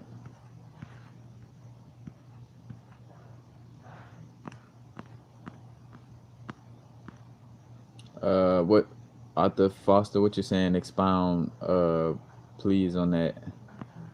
What are you talking about?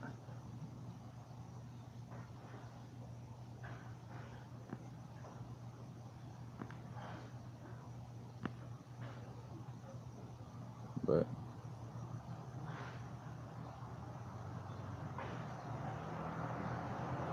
yeah, being outside, being again, because even nature don't automatically save you, but it's definitely a organic representation.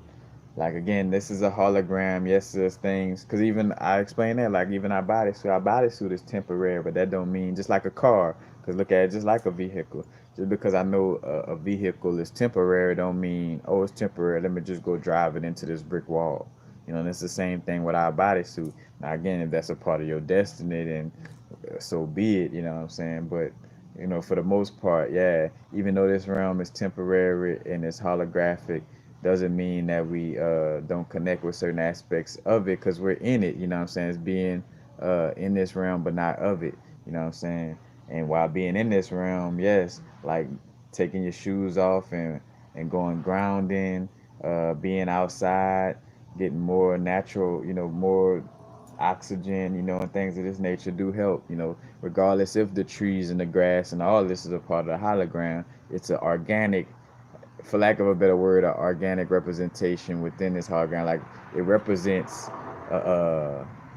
the essence of source, you know what I'm saying? Like that natural aspect of being, you know. So,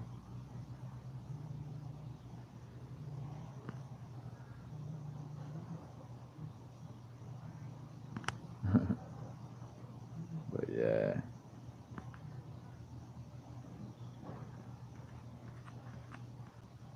man, appreciate Moonchild, appreciate that, man. Appreciate them donations.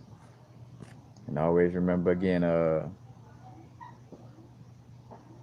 also any and all donations to the Cash App, PayPal, or Venmo, because YouTube, which uh, I appreciate being able to have this platform on YouTube, but definitely they be cutting into the to the super chat funds, but definitely.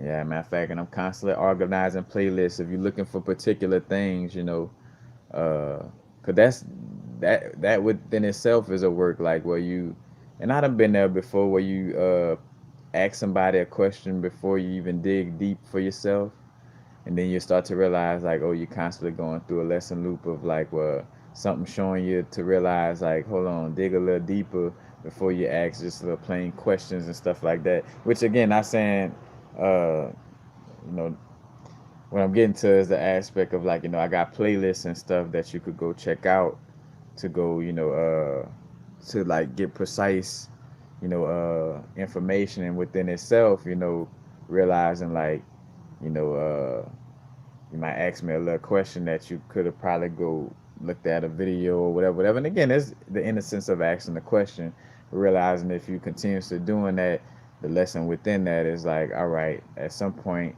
diving deeper and doing, you know, your own little research or whatever. So, you know, you don't have to just depend on, you know, asking me for that, you know, for these certain answers or, you know, certain things. I don't know what that what that where that came from. I don't know what made me say that.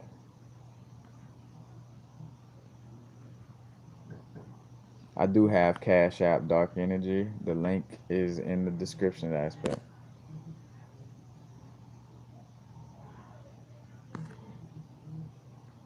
But what made me say that? I don't know. That's probably.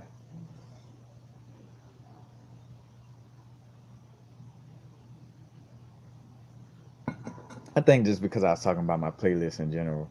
But like yeah, I have a playlist set up where you could go, you know, get like a detailed search of you know what you're looking for. And I'm still working on it, of course, because I got like over 1,000 videos, 1,500 videos to be exact. So you know, I'm doing the best to make sure I got like playlists that makes the searching a little bit easier, especially when you're looking for certain aspects. You know, but that's what I was gonna say. Oh yeah, that dependency vibe, like the dependency and externally, like oh let me ask this person this question, let me ask this person this question. At some point, you know, making sure you ask yourself the inner questions and making sure you go as much to your ability that you can in your research, and then asking questions, you know what I'm saying? Like where you just get to a place where you're completely stumped, you know. But like asking what a chakra is that information impossible to find on your own?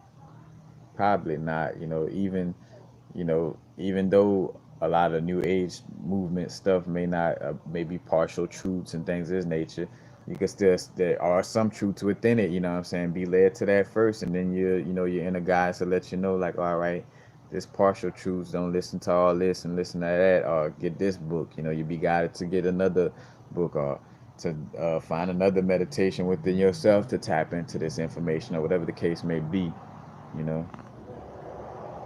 But definitely.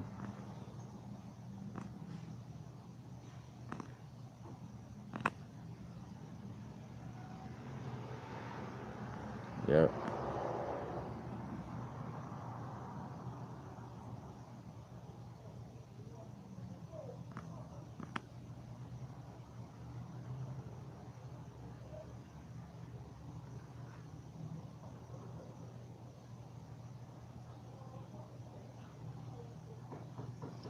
You do think live streaming is a consciousness trap? I think I get what you're saying in that sense of it. You know, if you're talking about going into that aspect of like again, like answering questions and stuff like that. You know what I'm saying? Because a person may become dependent on that aspect. You know, if that's what you're speaking to.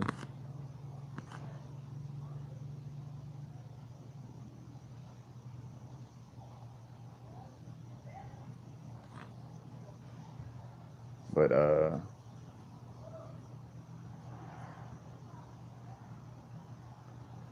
but yeah, if ah,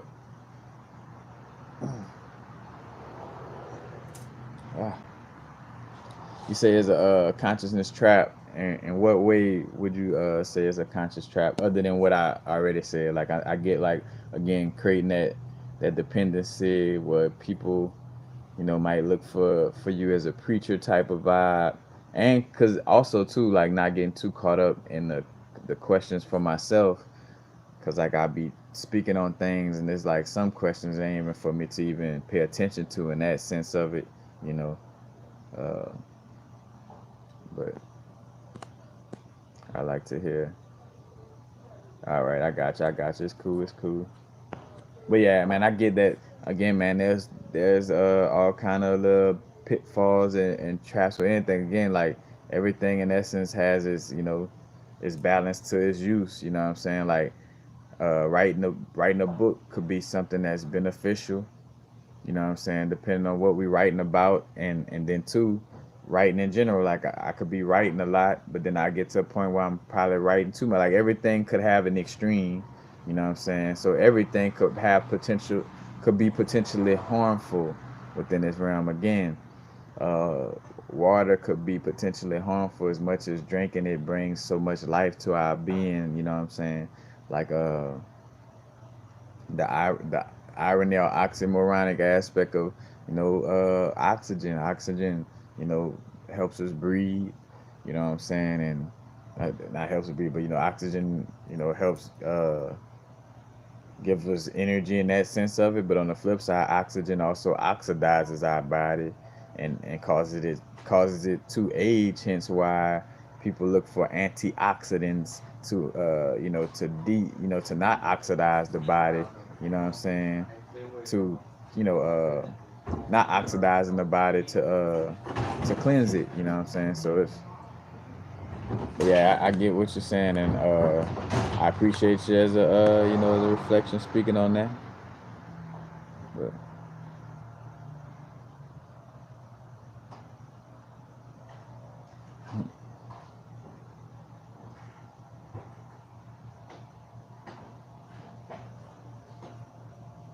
oh yeah, and if you're talking about like the aspect of us like uh like becoming more addicted to interacting with each other like over like computers instead of interacting with each other face to face. Yeah, I do get that aspect as well. I mean, a lot of this is a stick and move, you know what I'm saying? Like a being balanced with it, like not being in the extreme about it. you know. I feel like that's another reason why I'm not compelled to make videos as much as I was making them before. You know, in the earlier stages of my growth, that's what it was about for me. You know what I'm saying? And now it's moving to a place where it's not. But and I kind of feel the essence of some other things the way you could go with that.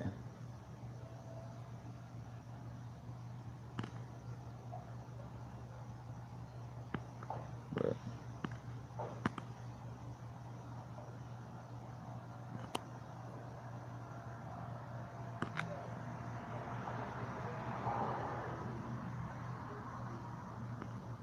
yep, that part, dark energy, application of information. How can always asking yourself, how can I apply this to master my inner universe and know more about my soul and know more about my soul purpose? Like that's the aspect.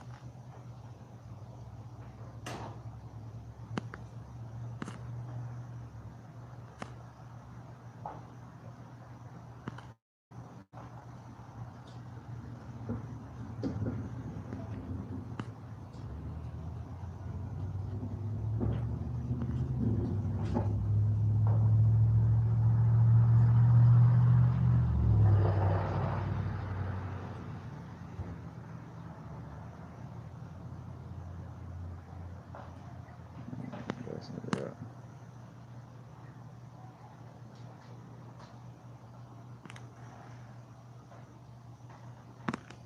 Yeah.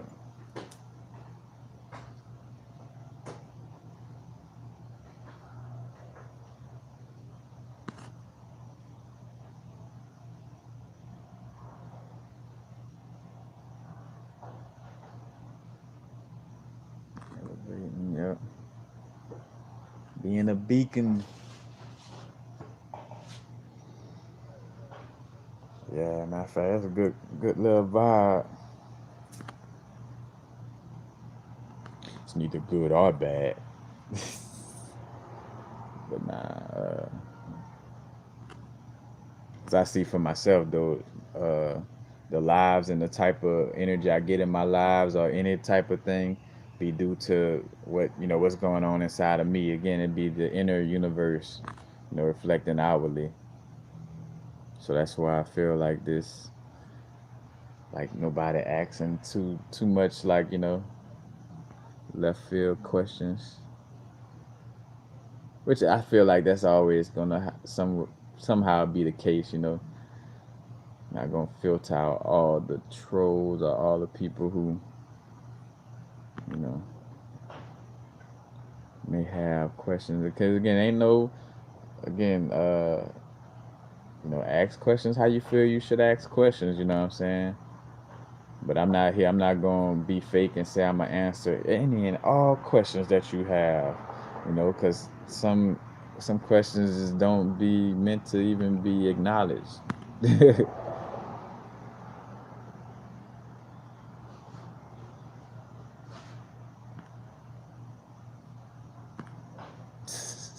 Yeah, I'm a fun troll. Nah, you're not trolling, Riley.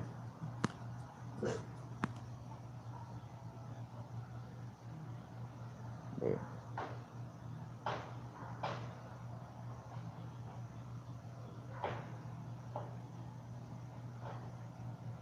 nah, I didn't see John Witherspoon's funeral.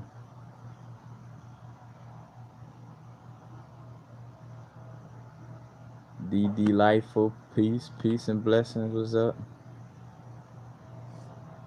But yeah, that's about it. Again, going out, gotta do our commercial vibes. Got the 3 for 3 alls. Getting through Ministry of Alls. Just showing you some of the ones I got: peppermint, mandarin, and cedarwood. But all 100% natural essential alls. Get 3 bottles for $3, and the link is underneath in the description underneath this video. But basically, you get 3 bottles of oil for $3 by using the promo code and going to the website, to the promo aspect of the website, 3for3alls.com. And again, use the promo code Epic Lifestyles. It's listed in the description area. EPIKLIFESTYLEZ. Epic Lifestyles. But yeah, you order your 3 sets of oils for $3 and also get a free ebook with it as well. And I also benefit from every person that uses my promo code. I get benefits from that as well. So appreciate that. Everybody get to eat. You get some essential oils for the low. You know.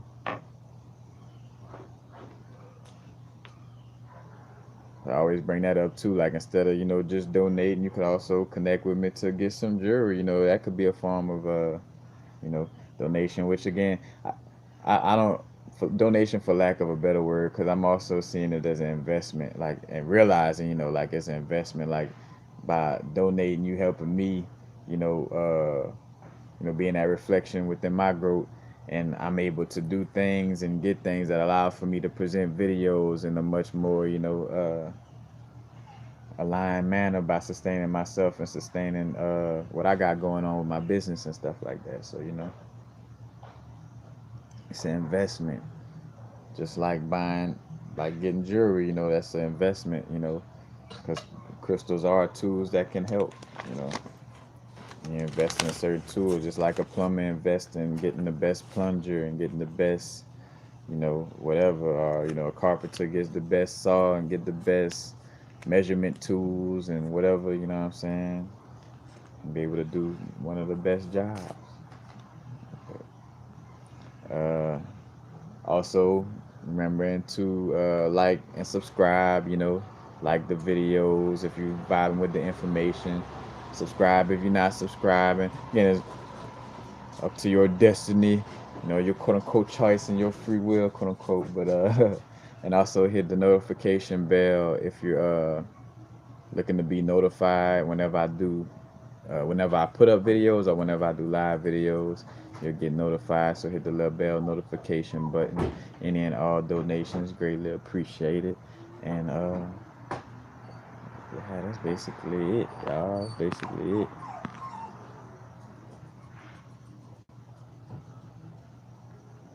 But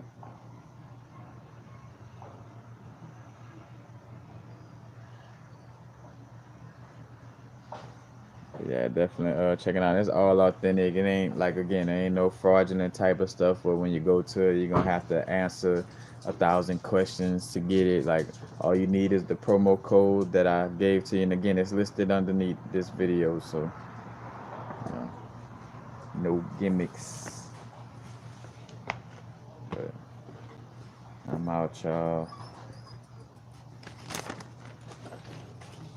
Almost about that time for me to have some type of little snack now. But peace, peace. Happy now. Now's the vibrator course. Not too far in the future. Not too far in the past. Right now, again, the importance of being on our unique path, not comparing ourselves to others. And by not comparing ourselves, we're not judging our own self, because judgment starts within ourselves first. So by not comparing ourselves, we're not judging ourselves. We're not in no rush, feeling like, oh, I got to rush because I should be here. You should be where you're at on your growth. You are where you are for a reason. No forcing it, no fear. It's your unique path. Only you could be your unique you. There's no blueprint for perfection. The only perfection is being the best you, and being the best you is perfection. You know, being balanced, whole, harmonized, being in the middle. Again, being now. Peace, peace, y'all.